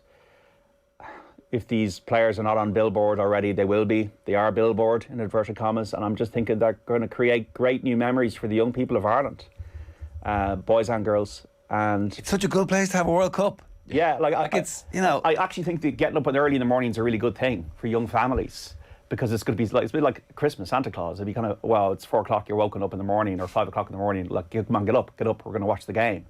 a bit like the Olympics in Kelly Harrington, that kind of Can thing. we have all the 9 a.m. kickoffs though? Please, yeah. It's going to be fry-ups, it's going to be bunting, it's going to be tricolour out the window. If you're like under 25 years of age, you will not have remembered a Football World Cup in this country. It is like Owen tweeted yesterday that the TV being rolled into the school classroom. Everyone remembers that. I remember that for Robbie Keane's goal against Germany, for example. So it is going to be that. I think that's what maybe gives it the extra element, the getting up early in the morning. The Russian hats, John, obviously in the 2018 Russian World Cup, you had the Russian hat, which is now famous. I can see you in an Australian bush hat. No, I won't be going. There'll be other people much Doesn't more... mean even if you're not going, you can still wear the bush hat, John. Yeah, there'll be people much more deserving in off the ball to go down under. But I just think that like it's pubs opening a little bit earlier. It's just a buzz. Like I was going through the teams in the World Cup here, like China, New Zealand, South Korea, Japan, Philippines, Vietnam, South Africa, Morocco, Zambia, Nigeria, USA, Canada, Jamaica, Costa Rica, Brazil, Colombia, Argentina, Sweden, Spain, the Dutch, England, Denmark, Norway, Italy, Germany, France, and Switzerland, and ourselves. Yeah. And, you know, who we're going to face Saturday week in the draw, all this kind of stuff, all the excitement about it, the build-up, I just think it's just so exciting. And we're a difficult team to beat. It's an easy thing to say when you're winning, but there's an intangible air of belief about this team, a bit like the Jack team when I was a young lad. I always felt we'd find a way. And I kind of feel, having watched this whole campaign, we kind of find a way to get it over the line. And we might be able to do that at the World Cup at the group stage. And who knows then? Well, unlike like the playoff where the build-up to this Scotland game was torturous and really hard for everyone, fans, players alike, the build-up to the World Cup is going to be thoroughly enjoyable. Like there's no nerves, there's no nothing. Unless we go to Saipan, let's not. As it gets Tasmania closer. or somewhere, or the Cook Islands, or we have decided to go to the far side of the planet because there's cheap accommodation there and rock hard pitches, and all of a sudden our best player has been. What? No, Katie, no. Touch wood, it doesn't happen. Yeah, so bring it on. Yeah, look, we should counter chickens in this because we've surely learned, right? There are enough. Yeah. The memory within our race is deep. Like, no, we're going to go somewhere expensive and good and close to fans. And they're going to hang out with the fans a little bit, and then the fans will go away, and then we'll all have a good time. Well, as Sue Ronan said, that the financial support is going to be there for this team now because they've achieved something. And because, everyone likes a bandwagon. And financially, hopefully, the bandwagon is huge, which I think it will be. I think there'll be a lot of support there for this team. They'll be travelling in style. They'll be treated very well in advance of the World Cup and over there as well. So no stone left unturned. Well, there'll be a lot of flights, you'd have to think as well, because you're talking about Perth, you talk about Brisbane, talk about Melbourne, talk about Sydney, talk about like places in New Zealand as well. So it's not going to be a Friday combi kind of World Cup, to quote the Men at Work lyric.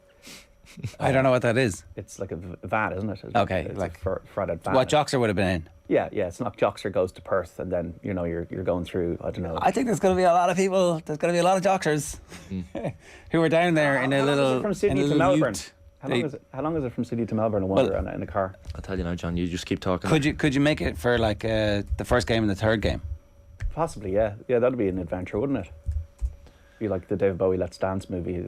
9 hours, 11 minutes. Perfect. Totally doable. Perfect, yeah. 877 kilometres. That's doable. That's a lot of really good soundtracks. You stop off on the way in Summer Bay, right? Yeah. Have a few or 4Xs. And like it's all the headlines. It's yeah. I was thinking of some. I'm trying to think of some puns, but I can't. I was Phil Egan out, so I was going quality. That was one. Yeah. Dishery don't. Yeah. You can't handle the truth. Yeah, that's when we crash out on penalties, is it? yeah. If we make it to penalties, like, I don't know. At this stage, we're just happy to be there. Yeah, and it's just who we face, and I just like the dates. It's I think the 20th of July to the 20th of August next year. Oh, right. So it's late summer, and obviously kind of winter there. 20th of July to 20th of August. Like, basically, there is nothing else on. Don't worry, the All-Irelands will be over. Well, I was going to say, it's fitting, it's nestling nicely into that bit where there's nothing else on in Irish sport. As someone who has been the weekend producer and off the ball for a while, I know that period is quite torturous. You know yourself, John, that trying to fill shows from July to August can be quite tough because there's not much happening. But they've saved us. They've saved us for a full month, and even in advance for the build-up, we can talk about it. Like, it's just, and that's the thing as well. Like, and Sue mentioned it, the fact that we've played bigger teams in friendlies, and Vera Pauw has specifically gone out to get friendlies against bigger teams, mean they don't fear these bigger teams. They're used to playing them, so they're going to win the World Cup. We have some breaking news. Coigig are planning on getting a van. It was talked about on last week's episode, and it was confirmed in their WhatsApp group last night. Emma Byrne is at the wheel. So that's our song. Right. In the office earlier, we had it from Amber to Green as a headline. I don't know. Nobody got that. I put that on Twitter last night. Did you? Yeah. No one picked it up. I said green for Amber, and I put that out at 21:33. So there you go. It was a weird one. You're just giving the good shit away for nothing. What are these sub-editors doing that they're not following you? I'm all off the ball brand on my Twitter, so I probably tweet out the videos about 1,000 times. So. It was a strange premonition. I had a strange, weird. No, I thought Cara Caruso, and I said it on Twitter, would come off the bench and get a winner. I thought someone was going to come off the bench and get a winner. 10-7 last night, an hour and 10 minutes before kick-off. I was googling Amber Barrett. I have the proof on my phone. I don't know why I was googling Amber Barrett, but we're not checking your search history. It worked. It worked. Nothing positive manifestation. What is that jersey, by the way? What is that? It's an old retro. I don't know where I got it from. It's almost like a half Northern Ireland. It does look Northern Ireland. Yeah, it is Northern Ireland, is it? With the Ireland logo. It's Republic. Northern Ireland. No, it's a quality. I just decided to wear green today because I wore blue inadvertently yesterday, not thinking about the Scotland match. So this was my mea culpa for doing that. So yeah. Well, I suppose I shouldn't have come in wearing a Tottenham jersey, and I didn't. So it's a good thing. That we're playing tonight. Julian Lopetegui, that was the news that came through in the middle last night. It's not happening. Kylian Mbappe's relationship with PSG seems to have soured significantly. Liverpool has been mentioned again. Did you see Klopp, by the way, and Didi Hamann? That was good fun. No, what happened? He got narky at a question at the Liverpool press conference out of the Rangers game where one of the journalists asked him, so Didi Hamann says that you lack a spark, and he goes, Didi Hamann? And just he didn't like it. He didn't like it at all. He's got scoffed at like Didi Hamann, and then says, "Well, maybe you should be asking your own questions. I don't think Didi Hamann deserves to be asking a question here." Oh wow! So he's getting frustrated. He is. He's a very interesting character when he's narky. Yeah, and he's as they say in Dublin, Scorpy. There's darkness there. There's a big strain of darkness that comes out. It flashes sometimes. You, as a journalist, you wouldn't, you'd be feeling a bit like Ferguson-esque. It's a bit intimidating to be talking to Klopp. He has that aura of whoa, What's the comeback going to be like? The comeback will be great because I think. And he always is at the water as well. He's always like filling with the water when he's like absolutely destroying you in the press conference. So. Can I just mention it before we move on? Lads, a comment from a regular commenter, Bobby Dwyer, of course, a Spurs fan. Amber Barrett with her David Beckham moment, stepping up to her world-class moment of bringing her country to the World Cup. I think that rings true. Yeah, so Liverpool without Trent Alexander-Arnold, Joel Matip and Luis Diaz tonight against Rangers, 8 o'clock start in the Champions League. They should be okay. And Spurs play Eintracht Frankfurt at the new White Hart Lane. No Dulan Kulusevski. He's not fit. Short shrift from John there. Yeah, not having it. Fair play. Celtic need a couple more attackers. Very reliant on Jota. Maeda not good enough at that level. Have I butchered his surname pronunciation? Who's it? No, that's the matter now. You got it right, yeah. Red Scotland says, we, Celtic, went from favourites to at least finish third to being out. This is not progress. But they're in the arena, as John would say. I think that Celtic I think that Celtic are on a journey, and there are going to be mad setbacks along the way. But you got to have faith because you've got an evil genius in charge, and he's like, wow. No patience in football though, Ger. Well, for fans or owners. But he's their Jurgen Klopp. Yeah, and so there are going to be setbacks. You're going to lose. Does everyone remember Jurgen Klopp lost all the finals at the start? And he can't win. It's just won the league and then won the Champions League. It's can't win. Jurgen Klopp, though, he is Liverpool. He's the manifestation of Liverpool. Yeah. He is the brand identity. All right, John, good stuff. All right, lads, mind yourselves. Thanks a million. Here's what's on OTB Sports Radio for you today. Catherine Switzer, very appropriate, trailblazer herself, was the first woman to run the Boston Marathon. Gets dragged off in the middle of the race. It's a brilliant interview. If you haven't heard that, tune into OTB Sports Radio today at 1 o'clock. Coigig, our reaction to qualifying for the World Cup. Make sure you stay tuned for that live from 3. Our retro panel is How to Fail at 4. And then James McLean at 6 o'clock is OTB Gold. And the show is live tonight with Joe. We'll have loads more reaction to Ireland heading to the World Cup. Nathan will be back. His voice may have recovered. He certainly lived up to his moment last night, calling that goal as well. You can follow us across our social channels. Subscribe to the OTB Podcast Network for the best in the latest sports content. We're back after these with Keith Wood telling us about the best 15 players that he played against at international level. Before that, Vera Pauw and Aisling O'Reilly. Enjoy this. I believe this. What did you say, Vera? Tell me. We got 2 World Cups, sure. Who cares? Just sum it up for me. This is incredible scenes out there on the pitch. Girls in tears, their families in tears. I was in tears. You were in tears. Yeah, I couldn't believe it. I thought that game every second I was watching my watch. And well, it's just there's Tigers. I don't know where they're coming from, but if they set themselves a mindset that this is what we're going to do, we buy into the game plan, we believe in the game plan that we had set, and they will go for it. We had said this game is about one defensive moment and one attacking moment. And they're going to close this. And talk to me about half-time. You went in at half-time knowing that all you needed to do was score to win the game, and then you're through to the World Cup. Did you tell the team? Yes, of course, because they had to know it. They had to know, because that gives that little bit of extra to, even when you cannot anymore, to get that little toe extra. And we deliberately said it, and then we said, this is 45 minutes, this is our moment, we deserve it, this is our moment. There's no other team going to the World Cup than we.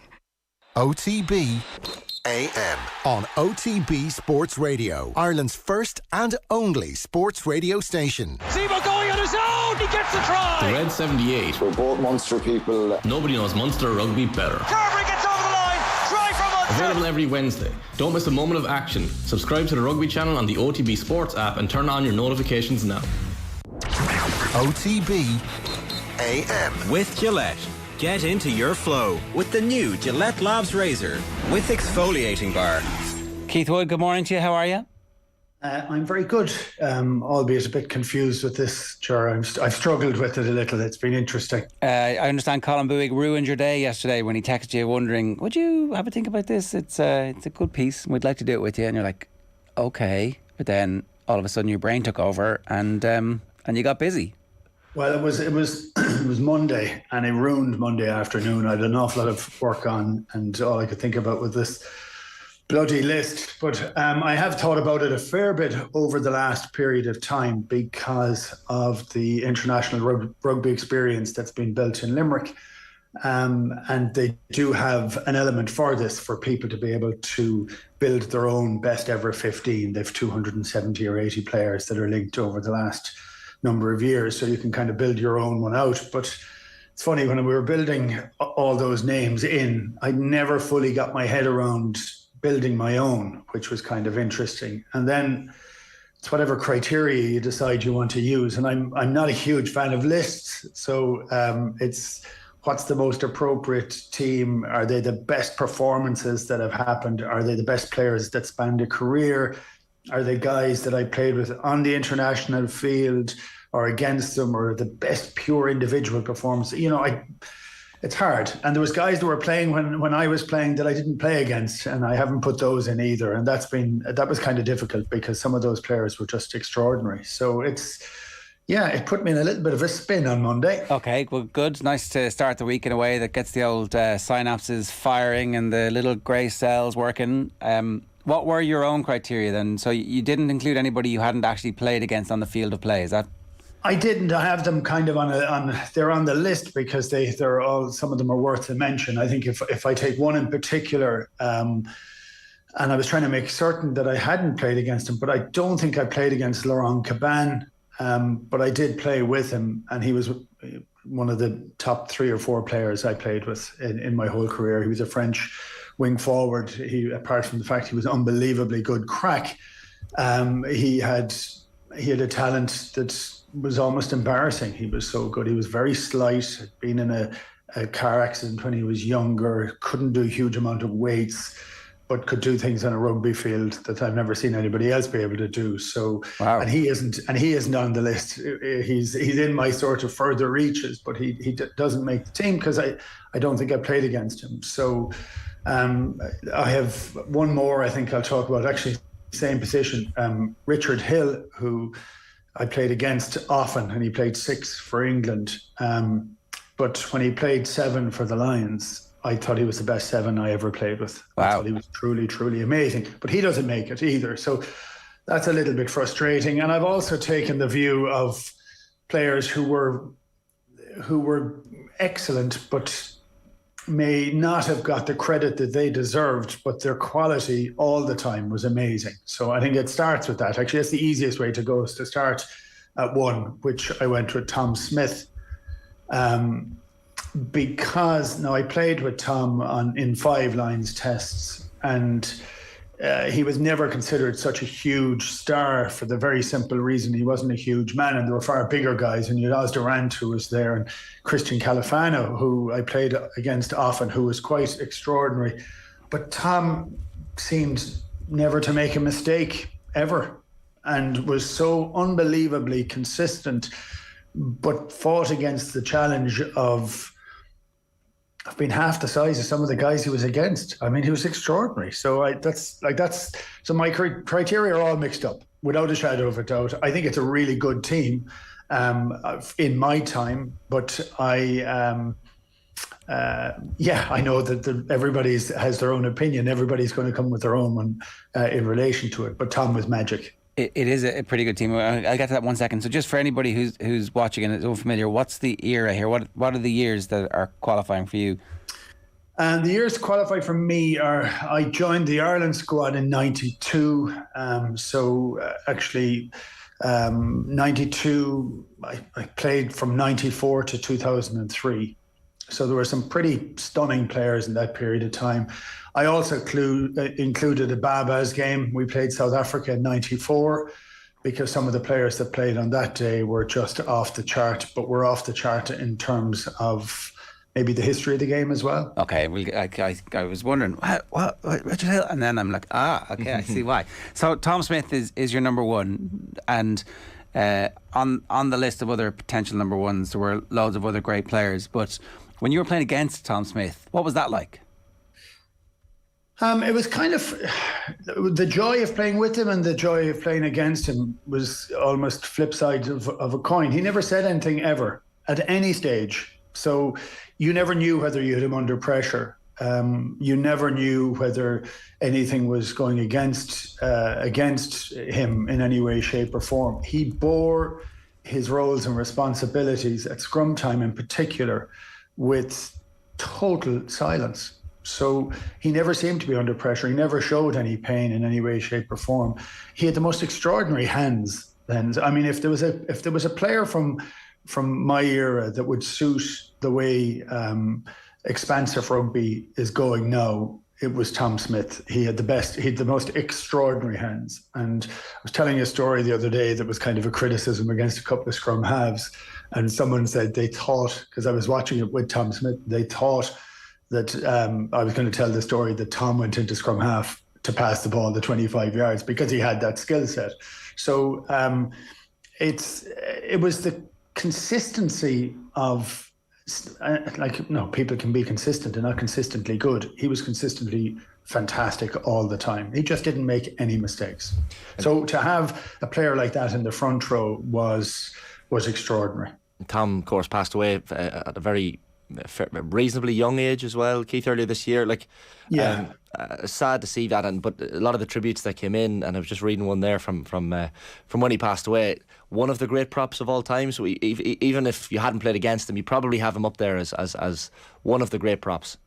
Well, he played 5 lines tests in a row. 6 lines tests in a row, and in the front row, that's incredible. That's just incredible. And look, I always said it, so I'll go back to something. There's obviously nostalgia in terms of this, but having toured with him in '97 and then having not played with him but played against him for the 4 years in between, and then playing with him again in 2001. It was just incredibly comfortable. There was no issue. It was as if we'd been playing together for the 4 years in between. It was as if, he knew exactly what I needed, and he just did it. He just did his job incredibly well. Yeah, he's a good fella. I think that's the other thing. I know he's a patron of charities and gave of his time willingly. And we probably won't spend as long talking about everybody else. We definitely could, but I do know that he was a good fella too. Oh yeah, sure. He was class. He was my roommate for a lot of the Lions tours, so I got used to him. I think I described it when he passed away that there's one person who wouldn't shut up and the other person never spoke at all, so we're perfect roommates. But pretty magic guy. Mario Ledesma and Jason Leonard are the rest of that front row. Talk to us about them. Well, Ledesma, for me, it's like I played against him a good bit in Argentina. He was vying with Federico Mendes. For me, Mendes was stronger. It was like he was a beast. He was a prop. But actually, if you put pressure on him for striking, he wasn't comfortable. Unfortunately for Ledesma, there was nothing you could do to put him off in terms of the scrum, and I thought that became very important in terms of this. He was. I played a cup final against him. They were playing Narbonne Challenge Cup. He was playing for Narbonne, and I actually didn't recognise my wife after the game, and it was out of pure unadulterated fatigue, having played 80 minutes against him in the front row. Now, I did play 30 minutes extra time in the back row that day, and that was another reason for it. But I hated playing against him. He's another really good guy, but I hated playing against him because of that pressure. And on the list of guys I have there, I had Phil Kearns in there, I had Ibanez in there, John Schmidt, Mark Del Masso, and I also had Garen Jenkins, who a lot of guys may not know enough of, but he was the hardest guy I ever scrummed against. He was very short and very difficult to play against. But Ledesma, for me, tops it. For Jason, I went for Jason because he plays on both sides of the scrum. I played with him and against him. I played with him for Quins and for the Lions. But we played side by side for 7 years with Harlequins. But he was, like, he started at 20 years of age playing for England and went all the way through the old style of rugby with Dooley and Dean Richards and all that guys from England, that hard side, all the way into the professional one, to playing on the lines, to playing in a World Cup, to winning a World Cup. I thought he fit the bill.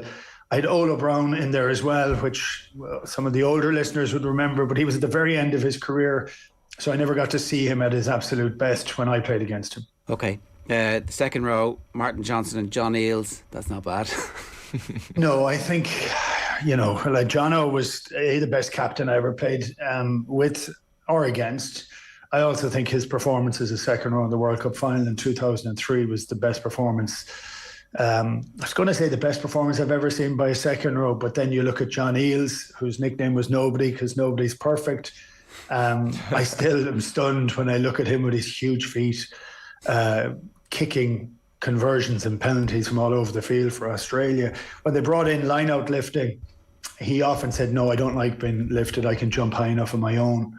So when you were throwing into the line-out against Australia, you would have a pod at the front, a pod at the back, and John Eales at 6'9" or 10, jumping on his own almost to the same height. It was almost impossible to win the ball. And that's my excuse. I'm sticking to it if I can. But he was just extraordinary. Now, both of those guys captained their teams as well to win World Cups. I think that's another reason. But both leaders, Keith, like, are certain positions here as well. Do you notice personality traits that are quite similar? Like, I know John and Martin both leaders, but do you notice that, generally speaking, from former teammates, that certain positions nearly have personality traits? Well, I think Martin would be an enforcer. I don't think John Eales would be. Martin was not the most chatty, would have relied on other guys around him to do that. His level of aggression was fantastic, but equally well, I think he grew as a leader as he got older. I mean, he was made captain of the Lions in '97. He wasn't English captain at the time. Lawrence Delalio was, and that was the decision that was made by Ian McGeechan, and he was the right man for it, and there are traits definitely, but whether they go for position or for people, I think it's more for people. Your back row, right, is Ruben Kruger, Francois Pienaar and Zinzan Brook. Who's Ruben Kruger? Ruben Kruger was, my first introduction to Ruben Kruger was in the Babas against South Africa in 1994.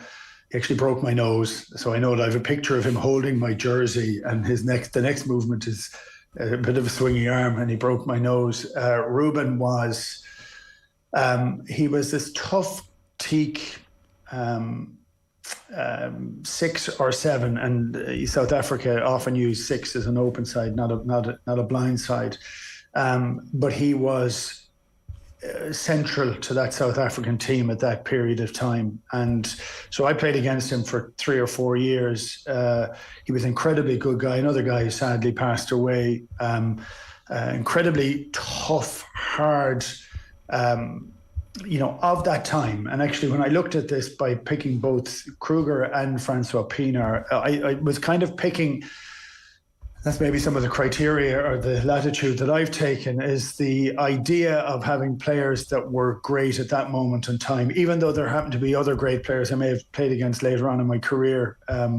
Those two seem to stand out for me. Now, I could have gone for Andre Venter as well in the back, and we've already talked about Caban and Richard Hill, or Michael Jones. I just never got the chance to play against Michael Jones, and he was spectacular. I did play with and against Dave Wilson for Australia. He was very good, and I played against Richie McCaw a couple of times at the very start of his career. I played in his first cap. And of course, Richie went on to be one of the all-time greats, of course, but I still felt there was something at that moment in that time that those two players together seemed to be phenomenal in Kruger and Pienaar. That actually, I think, Keith, highlights how seriously you're taking this criteria. So a broken nose from Ruben Kruger, and you still pick him in the team. Yeah, I do. Yeah, but I thought he was class. And Pienaar, of course, I think there is the iconic imagery of Mandela in Francois' number 6 jersey in '95. I spent a bit of time with Francois. He's still statesman-like in many respects, but I do think that was a defining moment in my rugby career. Was that idea of that history, of that coming together for '95. How good a player was Pienaar? Pienaar was he's still an incredibly big man. I mean, it's quite hard to because we all diminish as we get older, and he still is a big bear of a man. I think he was cut short. I think that's another reason. I think he could have played for a good few years longer and didn't. And but we saw him. I played against him a fair bit when he was with Saracens as well, and he was very impressive. Zinzan Brooke is your number 8. Am I right? I have in my head that Zinzan Brooke was another man who liked to kick an out drop goal. Well, he could put them over, which was one of the great joys of Zinny. I played with and against Zinny for a lot. He was the most outrageously talented player. He has said subsequently that he learned all his skills playing Gaelic football. He was best friends with the McCahills growing up outside Auckland when they were growing up, and they played Gaelic football constantly, and he played all the time, and that's where he thinks he got all his hand-eye coordination and skills, and I wouldn't doubt him.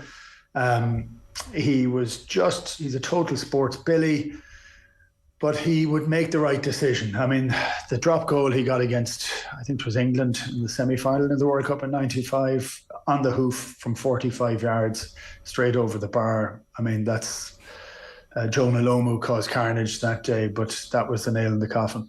I think the new interviews Zinzan for us, Keith, around the 2019 Rugby World Cup at one point as well in Dublin. Yeah. So now Zinny is we used to have bets over who'd get the next drop goal when we played for Queen's together, which I will admit, and I admitted then, I think, that I won that bet, but he never paid me, so I'm holding out for that one definitely. I managed to scoop a dead duck of a drop goal over against Northampton, but he did it on the international stage. He did it with comfort. He practiced all day, every day.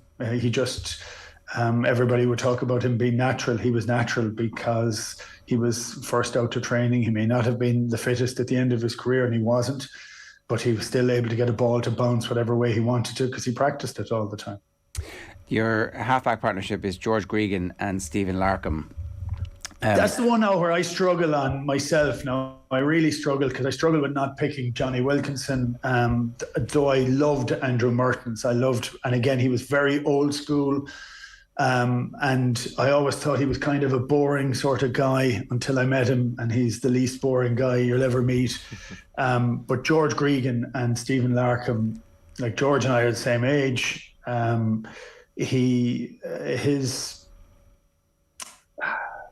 durability at 9, it was extraordinary. I'd say he could still play today if you asked him.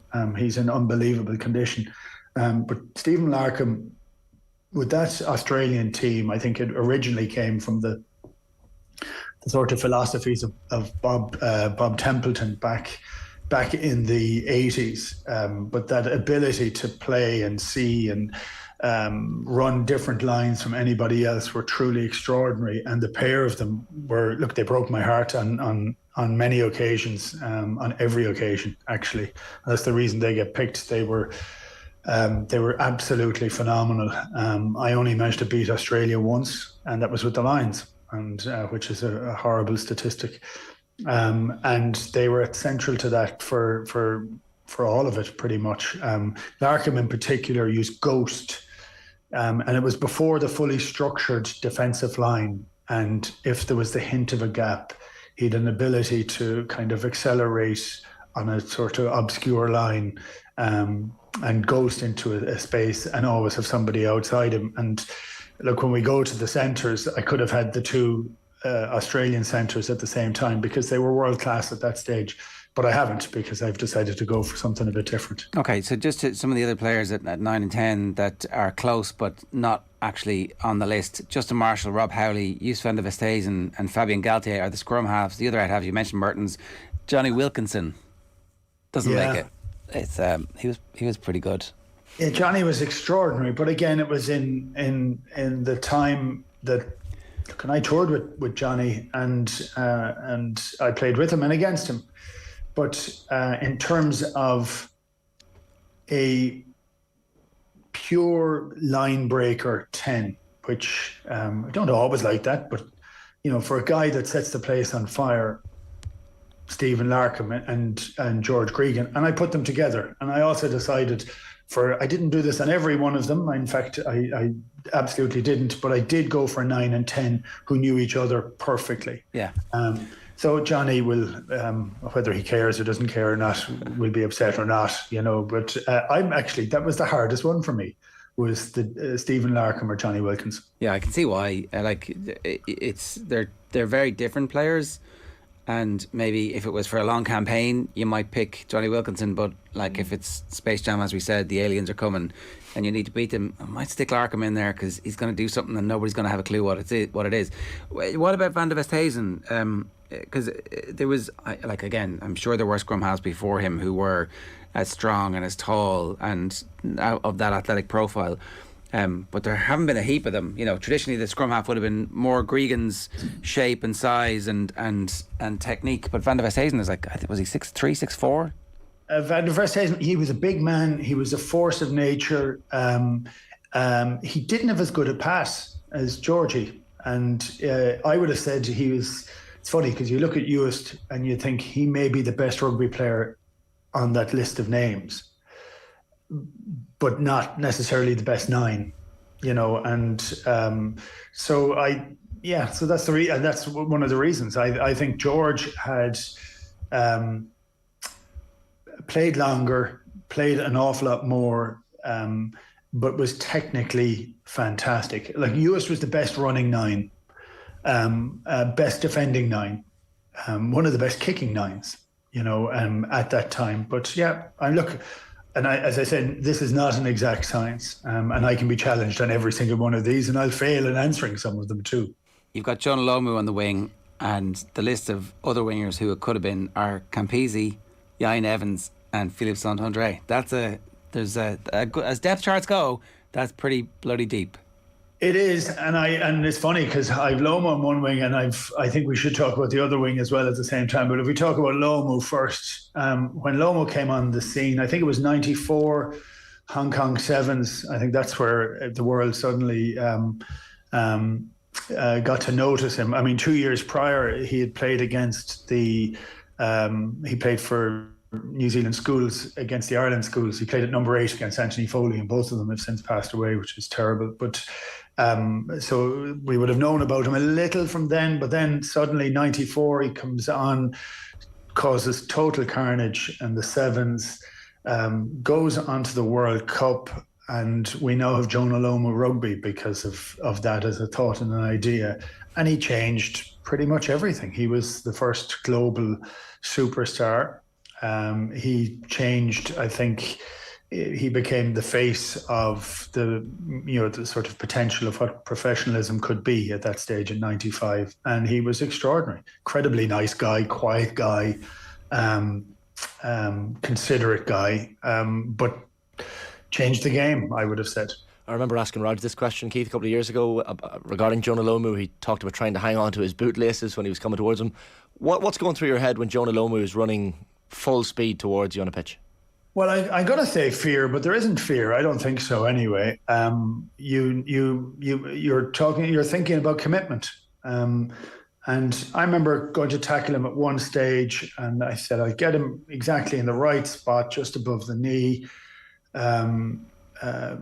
And for all intents and purposes, it was like hitting a force field that you'd see in Star Trek or something. I don't know that I actually hit him, but I didn't knock him or nothing seemed to happen. I mean, the best guy I knew to tackle him was Peter Stringer.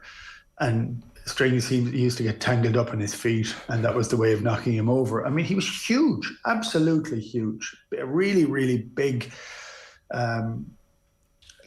Just like, what about he was 6'5" or 6. I think, 6'5" or 6, 17.5, 18 stone, moving at an unbelievable clip.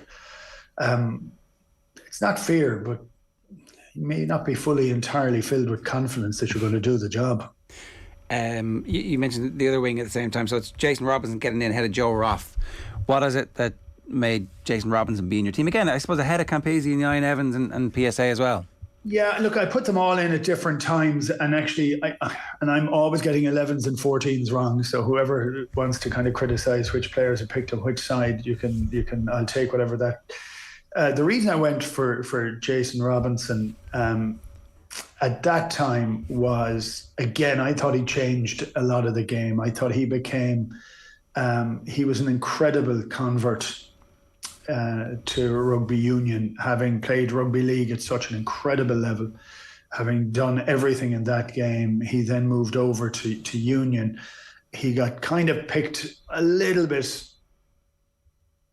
early on the Lions tour in 2001. I think it was probably a big call to pick him until you saw him at training, and then it wasn't a big call at all. And he was so. When I played against him and I trained against him, it was fear, because it wasn't a fear of being run over. It wasn't, there was no bodily fear. It was embarrassment. His nickname was Billy Whiz, which was a really good nickname for him. He was like a swirling dervish. You literally couldn't. You couldn't get hands on him. He could stop on the spot and step left and step right. You'd fresh air at different times. Not many players would do that. He could do that incredibly, to the fact that he then went on a Lions tour and then continued on with England afterwards. I thought he was incredible. Now there's so many other guys that could have been there, but I just thought at that time he was the best convert at that stage. Campese, you kind of missed the peak Campese. Is that one of the reasons? Well, that's it. That's the reason. I mean, look, I've often talked about Campese because he played in the first tests that I played, and he lost some of his pace. But what he learnt in his last year or two was how to kick the ball 65 yards on a parallel straight down the pitch, left and right. So he lost the pace, but he was still the best kicking option that was in the game, which was pretty amazing. And of course, it could have gone with him just as easy. And he was extraordinary. And it's funny, when I go back to thoughts and times when I wasn't playing, before I played, his pass to Timmy Horn for the try in the semi-final of the World Cup in '91, which he sidesteps and runs to the touchline and just little tip back in over his shoulder, knowing that Tim Horn would be there. It went down as the moment of that World Cup, but it was just sublime skill. Yeah. One quick question about Ian Evans. He's kind of, for a whole generation, is more a pundit than a player. So what was he like as a player? Well, I think Ian was I'm not old enough to remember a lot of the 70s rugby, but I've watched a lot of the 70s rugby of that great team. The great Welsh team that beat England consistently and won Grand Slams. They were pretty phenomenal. there was a bit of a gap then afterwards, and I think Jan plugged that gap. Jan was just a flyer, but an incredible finisher, and so he had an ability to evade. When there was space on the field, he found the space, and he was an incredible link man, but he didn't need to link for the most part himself. He was going to score, and look, I was very fortunate to get the chance to tour with him. I called him Dad actually on the tour in '97, and he was the oldest guy on that trip, and he played the first test, got injured afterwards, but I didn't get to play against him enough for him to be there. That would be the reason why he wasn't there. Fair enough. He was unbelievable. I mean, he was exciting, so he would have set the place alight. Right. That's a really important kind of thing in picking these teams, and that power of nostalgia as well. So Christian Cullen is your fullback. It's fair to say that so many Irish rugby fans don't really fully appreciate Christian Cullen because his time in Munster was so unfortunately injury blighted. But when we're talking about setting the place alight and being exciting, there's very few people ever who've had the kind of impact that Christian Cullen had when he got the ball in his hands. Look, if we look at some of the others, we've Emile Ntamak, or as Pat Whelan used to call him, Natamak, Andre Joubert, Jeff Wilson. I even put Gavin in there because Gavin was very important for rugby at the time. But Christian set the world alight. He had the best running style of any fullback I'd seen. Now, he was playing in an incredible team, but he picked the best line consistently. But it was the zigzagging of his run. It was his accelerating onto a ball, accelerating into a space. He'd have these crazy arcing runs and then absolutely destroying the opposition with a step. And he stepped off both legs incredibly well. He just set the place on fire. We didn't get to see the best of him when he played in Ireland. With Munster, his knees were shot, and if you're talking about a stepping fullback and his knees aren't working, we're never going to see the best, and that was very unfortunate for him. And he didn't get the chance to end out his career as he would have liked to. But I can't remember his stats. But his stats were a try a game nearly for his whole career. He was just extraordinary, and for me, he wasn't a big man either. And I just thought he was like kind of Roy the Rover stuff when you saw him at 15. The last two then are obviously the centres. We skipped over those. So the ones who didn't make it: Tim Horan, Jason Little and Frank Bunce. So this is going to have to be a good centre partnership, and it's not bad. Jeremy Guscott and Scott Gibbs, speaking of converts. So yeah, well, Gibbsy was rugby first, then went to rugby league. Okay. And then came back to rugby. So that was why I'd said that in that fashion. Jeremy was the prince of centres, and I have them at 12 and 13 because they often wore different jerseys. He did with England, but Jerry was a 13 for the most part.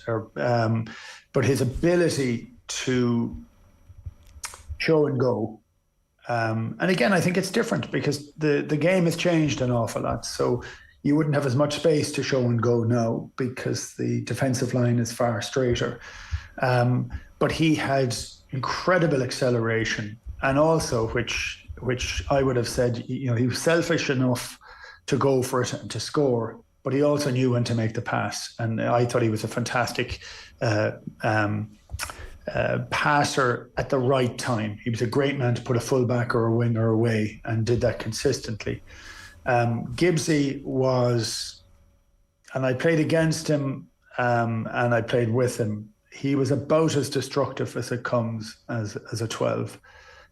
He was extraordinary, and I mean, it changed the game. People might think that it's changed the game to the negative because there's so little space, but he was as he was described as the fastest prop who ever played in the centre. Fastest prop in the world. But he was absolute solid, total tank. And the two of them got on unbelievably well. And again, that was one of those very easy partnerships to see on a Lions tour. They were just incredibly comfortable with it. And like I often talk about the fact that in the second test in '97, Jeremy played very quietly. He didn't have a huge amount to do. Scott Gibbs did a colossal amount of work. Jeremy didn't do a huge amount. I'm going to say the game was drifting him by to some degree until he had to make his one telling element, which was to score his first ever drop goal, which was magnificent. Frank Bunce just missing out to Scott Gibbs, Keith. I know you played against Frank plenty of times, an All Blacks legend. Not plenty of times. No, I only played against. I think I only played against him once, but that was at the end of his career. But he is one of the guys that I would have grown up and watched. And there was him and Walter Little and Stanley, and there was. But Frank Bunce was amazing. Great hands, great physicality, like a really good blend. But again, I didn't play against him enough. Didn't see him enough at his pomp. Was there anybody who you'd like to have played against that you didn't? Sean Fitzpatrick. All right. Sean isn't in the list of hookers. Of course, he should be in the list of hookers, but he isn't because I didn't play against him. He got injured and pulled out about 3 days before we played them in '97. But he was the totem pole to the change of what hooker play was. Ball carrying forwards, sort of different roles that started 10 years previously with Fitzy, and his longevity was truly extraordinary. Did he play 58 or 60 tests without missing a minute? And like extraordinary stuff, but so I didn't get the chance to play against him. Of course, there's loads that you look at that you'd say Serge Blanco, who was as a kid was my favourite player. I'd Philippe Saint-André down on that list. There was a load of French guys that played in the 80s that were extraordinary. They played this wonderful style of rugby. You'd love to have been able to play that or to see that as well. With their pristine white shorts against Ireland as well, where they haven't even touched the ground. I played in a couple of those too, so there's no fun in that either. But when you look back at the list, you think there's some pretty wonderful players in there, and so that's it was a really interesting time of rugby because rugby was changing, so you saw and that team I think is a reflection of some of the old and the new. Yeah, great stuff, Keith. Brilliant. Thanks a million. I'm glad you wasted your Monday so that we could spend some time with you on the Wednesday. It was great. Okay, cheers, gents. Good luck. It's great stuff there from Keith Wood, picking the best 15 he played against. It's 9:31. OTB AM brought to you live each morning by Gillette Labs for an effortless finish today. We're going to the World Cup. It doesn't feel real because it's amazing. Yeah, we've been talking about this game for so long in advance, and now it's finally over. We can relax. The mood would have been a bit more. They're going to qualify for a lot of tournaments now. Well, it's the start. This is what happens. The dam bursts, Snowball. and you're like, and we'll have a higher seed for Europe, and we'll get better as it goes, and we'll become accustomed. And why the hell wouldn't we go to the World Cups? Yeah. Lads, it's going to be great. It's going to be, and so many Irish fans over there just can't wait for the atmosphere. Roll on. I don't want to wish my life away, but roll on July. Well, we can have a nice, long, slow marinade as we all go get Soak ready it all for in. it. I hadn't realised that it was July to August. Amazing timing. Yeah, 100%. Right, you've been driving fast in a Porsche, right? So Alex Dunn is a Formula 4 driver. That's a single-seater. Yeah. Right. Yeah. But he's not just good at that. He's also good at driving Porsches fast. Turns out he can drive any car fast. Yeah, he actually just secured the British Formula 4 Championship last weekend by over 100 points, like dominance in the British Formula 4. And this is a championship where there's loads of good young drivers. He's 16. 16. He doesn't have a driver's license. So there's if it keeps going, I'm not putting any pressure on him, but if it keeps going, Formula 1's realistic. Yeah, he's already tested a Formula 3 car. He's been picked for Ferrari's kind of Academy Young Driver of Excellence programme, so they're keeping an eye on him. As long as the money is there and the sponsors seem to be coming in and he's doing the right thing by getting a lot of media coverage, there's no reason why not.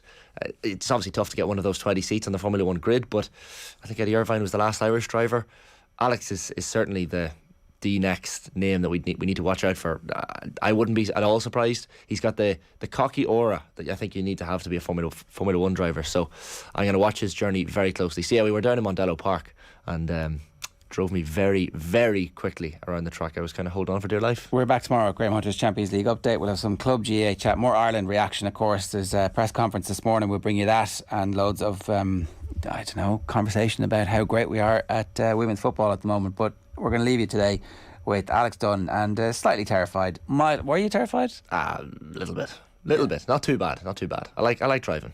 Did we already have this conversation on air or not? But Jess McFadden said you feel it. You feel it. The seat of your pants, essentially. Yeah. Oh, 100%. It reverberates. So I'm looking forward to we're heading down to Mondello again next month, I think, to drive ourselves, which is going to be a different. Yeah. I'm not getting in a car with anybody else. Yeah. Here's Shane and Alex Dunn at Mondello, driving fast. Enjoy. So we just pulled into Mondello Park, one of the homes of Irish racing. Never been here before. And then I'm about to embark on something a little different, a little more nerve-wracking. 16-year-old Alex Dunn is a Formula 4 driver from Offaly, currently tearing things up in the UK, and potentially a future Formula 1 driver from these shores. He's going to give me a spin in a couple of the supercars around this track.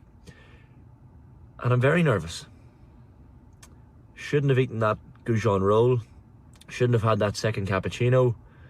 Let's hope I can keep it all in sight, I guess, in the next hour or two.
Nice and warm.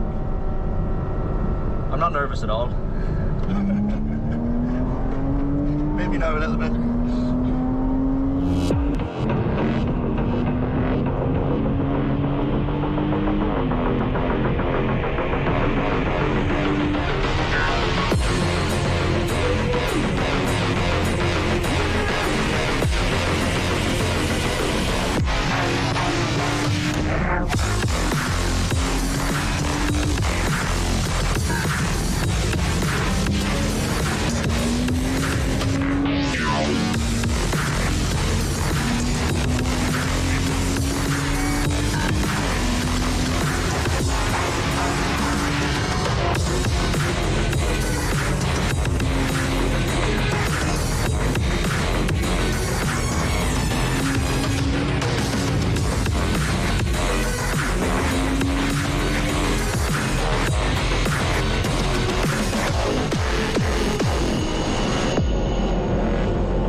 Alright, delighted to be joined here in Mondello Park, my first time in Mondello Park, by Alex Dunn, Formula 4 driver from Offaly.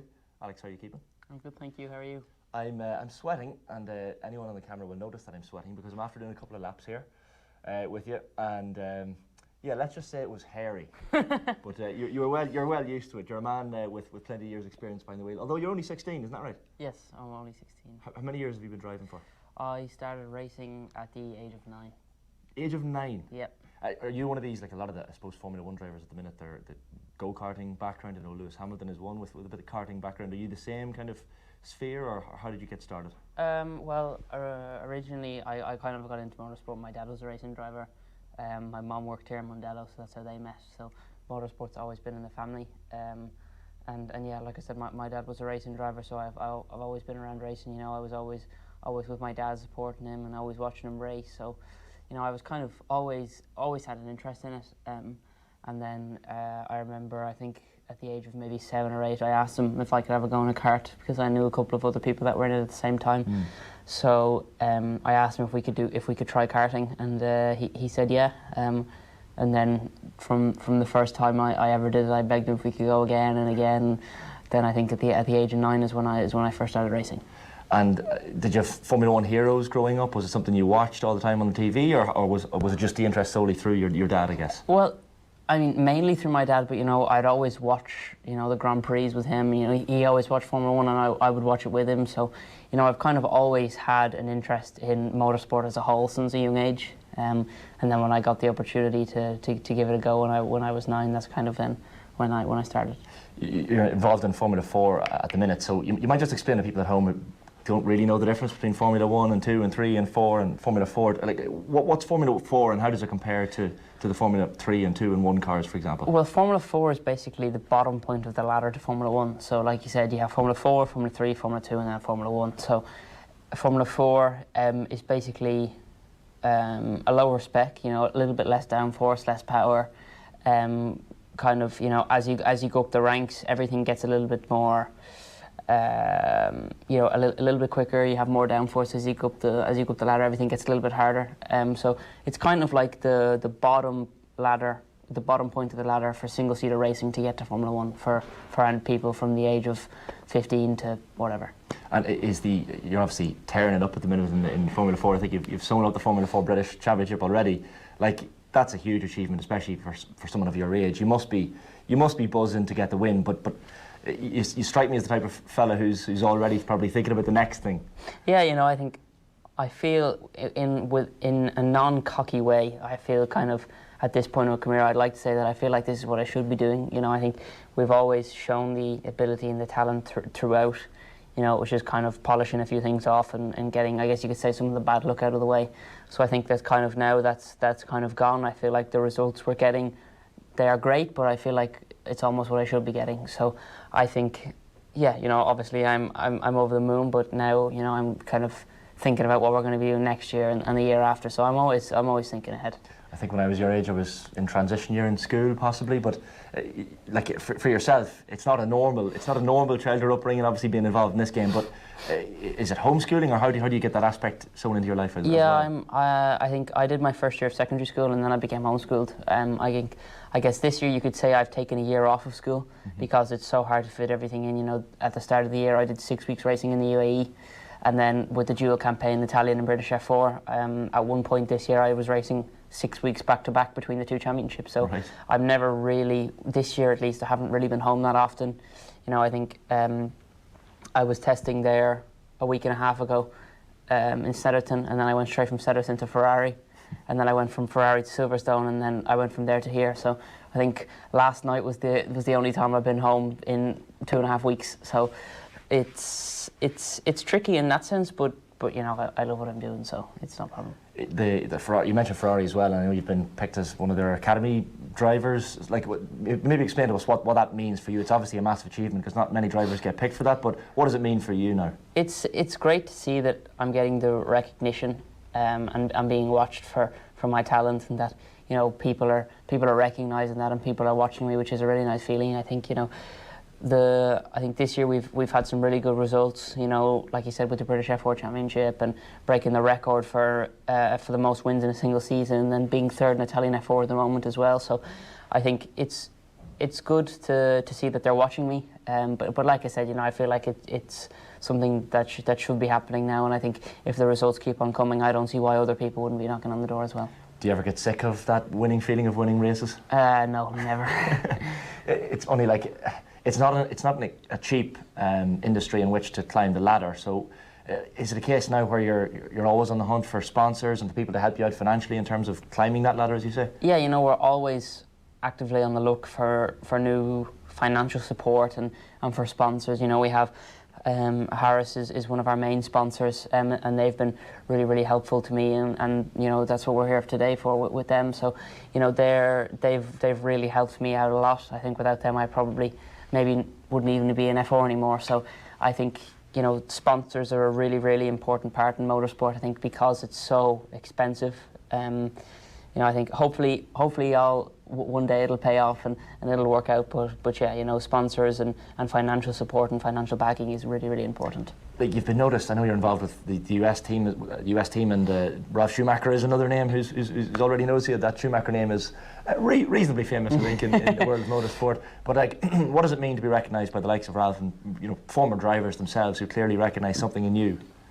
You know, it's pretty incredible. You know, I think to see that people are watching me and that they believe in me and that they think I'm good and they can recognise my talent, I think is a really nice feeling. You know, I think it's great to see that people are watching me, and yeah, it's a really nice feeling. Did you have any words of advice from your dad, Noel, growing up? I know he's someone with a strong background in racing as well. I know he's your manager now too. So, what was his advice? I'm sure it's keep the feet on the ground for starters. But like, what sort of things has he said to you to kind of get you started? Well, I think, you know, that there's not necessarily advice. You know, he's always been my mentor, you could say. You know, through the ranks of karting, and when I started off in cars, he was my driver coach as well, because he was racing. So, you know, he has a really good insight into the sport, not only from the other side of the fence, but also from this perspective of driving a car. So, you know, I think in both ways he helps me out quite a lot. I think, you know, he's probably one of the reasons that I adapted to F4 so quickly, because, you know, he had a really good insight and was able to help me quite a lot. So I think that's really beneficial for me. So yeah, you know, he's been with me every step of the way. I remember doing an interview once with Ken Doherty, the former snooker player, current snooker player, I guess, former world champion, and he talked about going over to the UK when he was younger and having to essentially leave Ireland in which to excel at the sport he picked. Has it been something similar for you? I know that the motorsport scene in Ireland is relatively small compared to the UK, so was it a case of get over there as quickly as possible and you know, start just racing as young as you could? Yeah, I think, you know, we only did 1 year of racing over here, and I think kind of halfway through that year, towards the end, is that when we kind of started to realise that maybe I was pretty good. So we won pretty much everything over here, and then we decided, okay, where to next? And at that time, in the class I was racing, which was Miami Cadet UK, was the highest level. So I did 2 years over there, and then I finished second in the British Championship, and then we were thinking, okay, where's the next level? And then that's when we went to Europe, and I raced over there for 3 years, and then we went to cars. So, you know, we're always looking at where to race at the highest level, because I think, you know, that's kind of to make a career and to get to the top, you always have to be racing against the best, and that's what we always look to do and look for. So yeah. Has there ever been any fear in the car? Like, do you ever get into a car and feel afraid? Like, it's probably at this stage like riding a bike for you, but has there ever been any nerves at any stage in your career?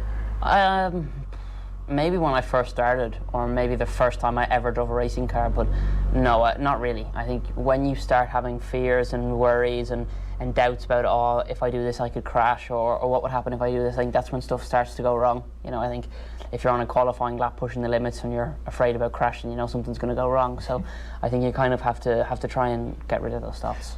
I've been over at Spa before myself just to watch an F1 race, but I know you've talked before about that being a track that you particularly like. What's it like to race on those Formula 1 tracks as opposed to maybe the smaller tracks in the UK? Yeah, it's pretty incredible. You know, I really like Spa. I think I've gone pretty well there. So, you know, it's been a good track to me, and I really enjoy driving it. You know, driving on the bigger tracks is really good. You know, also because, you know, as you move up the ranks to F3 and F2, it's good knowledge to already know the tracks before you've even started racing there. So I think majority of the tracks that you'd race at in F3 and F2 I've been to already. So it's a really good starting point for me to have an insight on what I'm going to be racing. Finally, Alex, I know you've been testing for F3 cars in recent weeks as well, but what's the ultimate ambition here? Is it to get to that? I think it's maybe Eddie Irvine is the last Formula 1 driver from Ireland. So is the ambition to get there and get one of those 20 seats on the F1 paddock at some stage? It definitely is, yeah. Well, best luck. Thank you very much. I hope you achieve it. I think you're on the right road. You've got the head for it, and congrats on the British Formula 4 Championship as well. Thank you very much. Man. Deep breaths, Louise. You've qualified for the World Cup. Yeah, I can't believe it. It hasn't sunk in, but I did believe we could do it. Again, just how everything was building up. Our match day -1 session here, just the atmosphere, how the squad was feeling. We had a lot to do during the week, but just that session, then it firmed it for me. We were ready to go. And you were ready to go because that was an outstanding performance from back to front. Like, you were on it tonight. 1-0 was the least you deserved. Honestly, yeah. First half, that's the amount of chances we had, and literally that was it. You know what I mean? It was everyone. It was bodies on the line on both ends, and you'd expect that from the Scots as well. But again, we can put away those chances. We can do that. It's proven that we're well capable of coming up against top teams, everything. But we deserved it, and unbelievable. Niamh, he said the old dogs for the hard road. It's her quote, not mine. I think a combined age of 101 is what we decided upon of the back three. Yeah, and I'm the youngest. Well, exactly. That's of course. Shocking. You got a great bond back there. Three players who've soldiered together a hell of a long time. Yeah, exactly. When you just have, literally, we've played underage together. We've came up through the ranks together. Jesus, I don't know how many caps between us we have, and I think it just shows together how we know each other's strengths, we know each other's weaknesses, we know how to help each other out, cover each other's asses all day, and again it just showed it there. We were able to do just constantly just keep everything tight and again just not conceding goals. Denise O'Sullivan was just saying, I never have to talk about Ukraine again, and what Vera Pauw has managed to do to work through the trauma of that, to get you back playing and to be able to perform with arguably your best performance of a reign on a night like this. Can you talk about what Vera's done and her influence? It's just what has happened in that game has put kind of no fear in us, I think, anymore. It feels like it felt like one of the worst games of our careers, maybe me personally anyway, and it just makes then football. It doesn't kind of get much worse than that, and again then I think Vera kind of kept trying to build resilience in us, playing against bigger teams, again taking fear out of teams, out of situations, knowing how we want to play, even against other teams that maybe we could be ranked higher against. We know how we want to play, and that has kind of proven that. And again, there's freedom in the play as well, and it's game plans are working out and everyone is just executing their job to a T. I was lucky enough to be sitting beside Emma Byrne on commentary tonight, and it's hard not to think about the other side of things. You're over there. You do look a bit like Stephanie Roach from behind there. It was the same hair colour. She's way skinnier than me. Well, listen. Give I want to talk about these things. Give over. Well. Jesus. But it's hard not to think about the other side of it that you've had to go through over not just the last 5-6 years, over the last 15 years, over the last 50 years to get to a moment like this. Like, there must be just such personal pride in what you've done and what you've achieved. Yeah, literally, I think it's every game and every campaign we go to, Emma's name gets mentioned every time. What she's done for us, everything in the past, everything that you built up confidence in us to be and to have and to never give up. It's what she did. She literally made us believe and take no shit from anyone. Literally, that was it. You said take no shit. You did. It's really made me blush. So. But that was it, and that was, do you know what I mean? So everything that's backed us, it's put the confidence in us. She's made sure of it, and we've made sure to carry it on. And again, Olivia O'Toole was here. We saw her. She's again someone else, a player who inspires everyone and has helped us all out when we were, younger players and everyone who you aspire to be, and that's it. And I think, just Emma's the one. I've heard she's also taught you how to party quite hard as well, and that may come in quite helpful tonight. I don't know if I was ever invited to them. No, I was. Yeah, I was definitely there. You were there. But no, that was. Listen, we all know she just she guided the light. Yeah, Carrying the torch. Yes, she may carry the torch tonight as well. Go enjoy the party. Got a World Cup to look forward to. Exactly. Unbelievable. Well done, Louise. Brilliant stuff as ever. Thanks. I hope someone's got the champagne on. I'd imagine there's plenty with the champagne on. You're looking around there, all the family here. All the family there from Galway, so they've come over to support me. So it's great night. This most definitely puts you top of the family roll of honour now. It's above any All-Ireland, isn't it? This is international. I hope so. My brother Gary was saying before the tournament that we were going to Australia, and he was driving everyone in the house mad, going on about I'm booking the tickets, but he was right. So he must have known something we didn't. We're back to the days of credit union loans again for everybody for the longest trip. I think Upterard Credit Union might be closed at this stage, so maybe get down there early doors.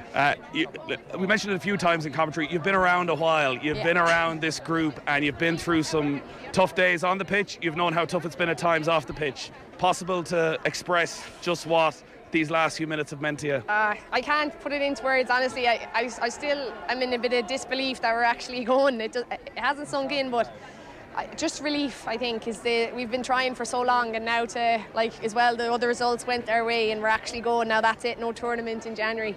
Going to the World Cup, amazing. You can't say it enough, can you? Can't say it enough, we're going to the World Cup. And there's ways to go to a World Cup, and that is it.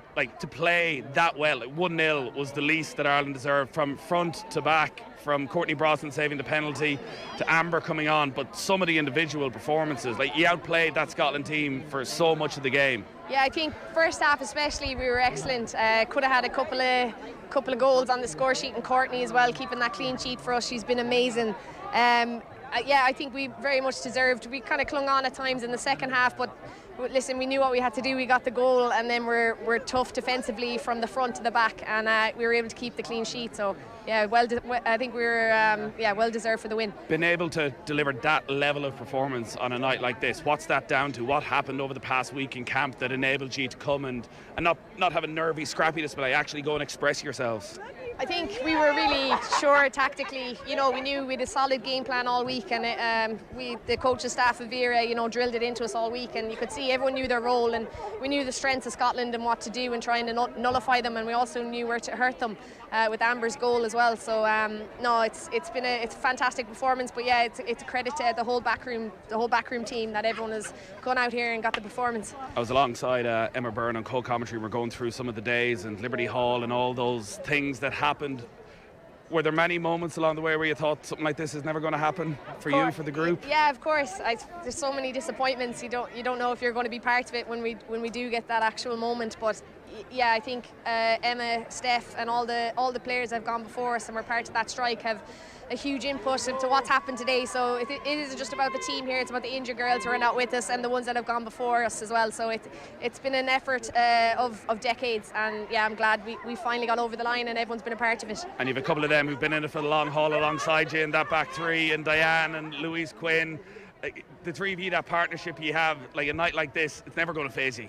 No, we're old dogs for the long hard road, and we know each other inside out, and I think as a unit and the whole back five, everyone I think played their part today. But yeah, it's great for us older girls who've been in there a long time to actually get over the line now and get to a finals. Yeah, you want to go celebrate. I can do. see It's going to be a long night, I feel. I love it. Thanks. Bring Emma Byrne with you, will you? Because I don't want her stuck in Glasgow. Okay.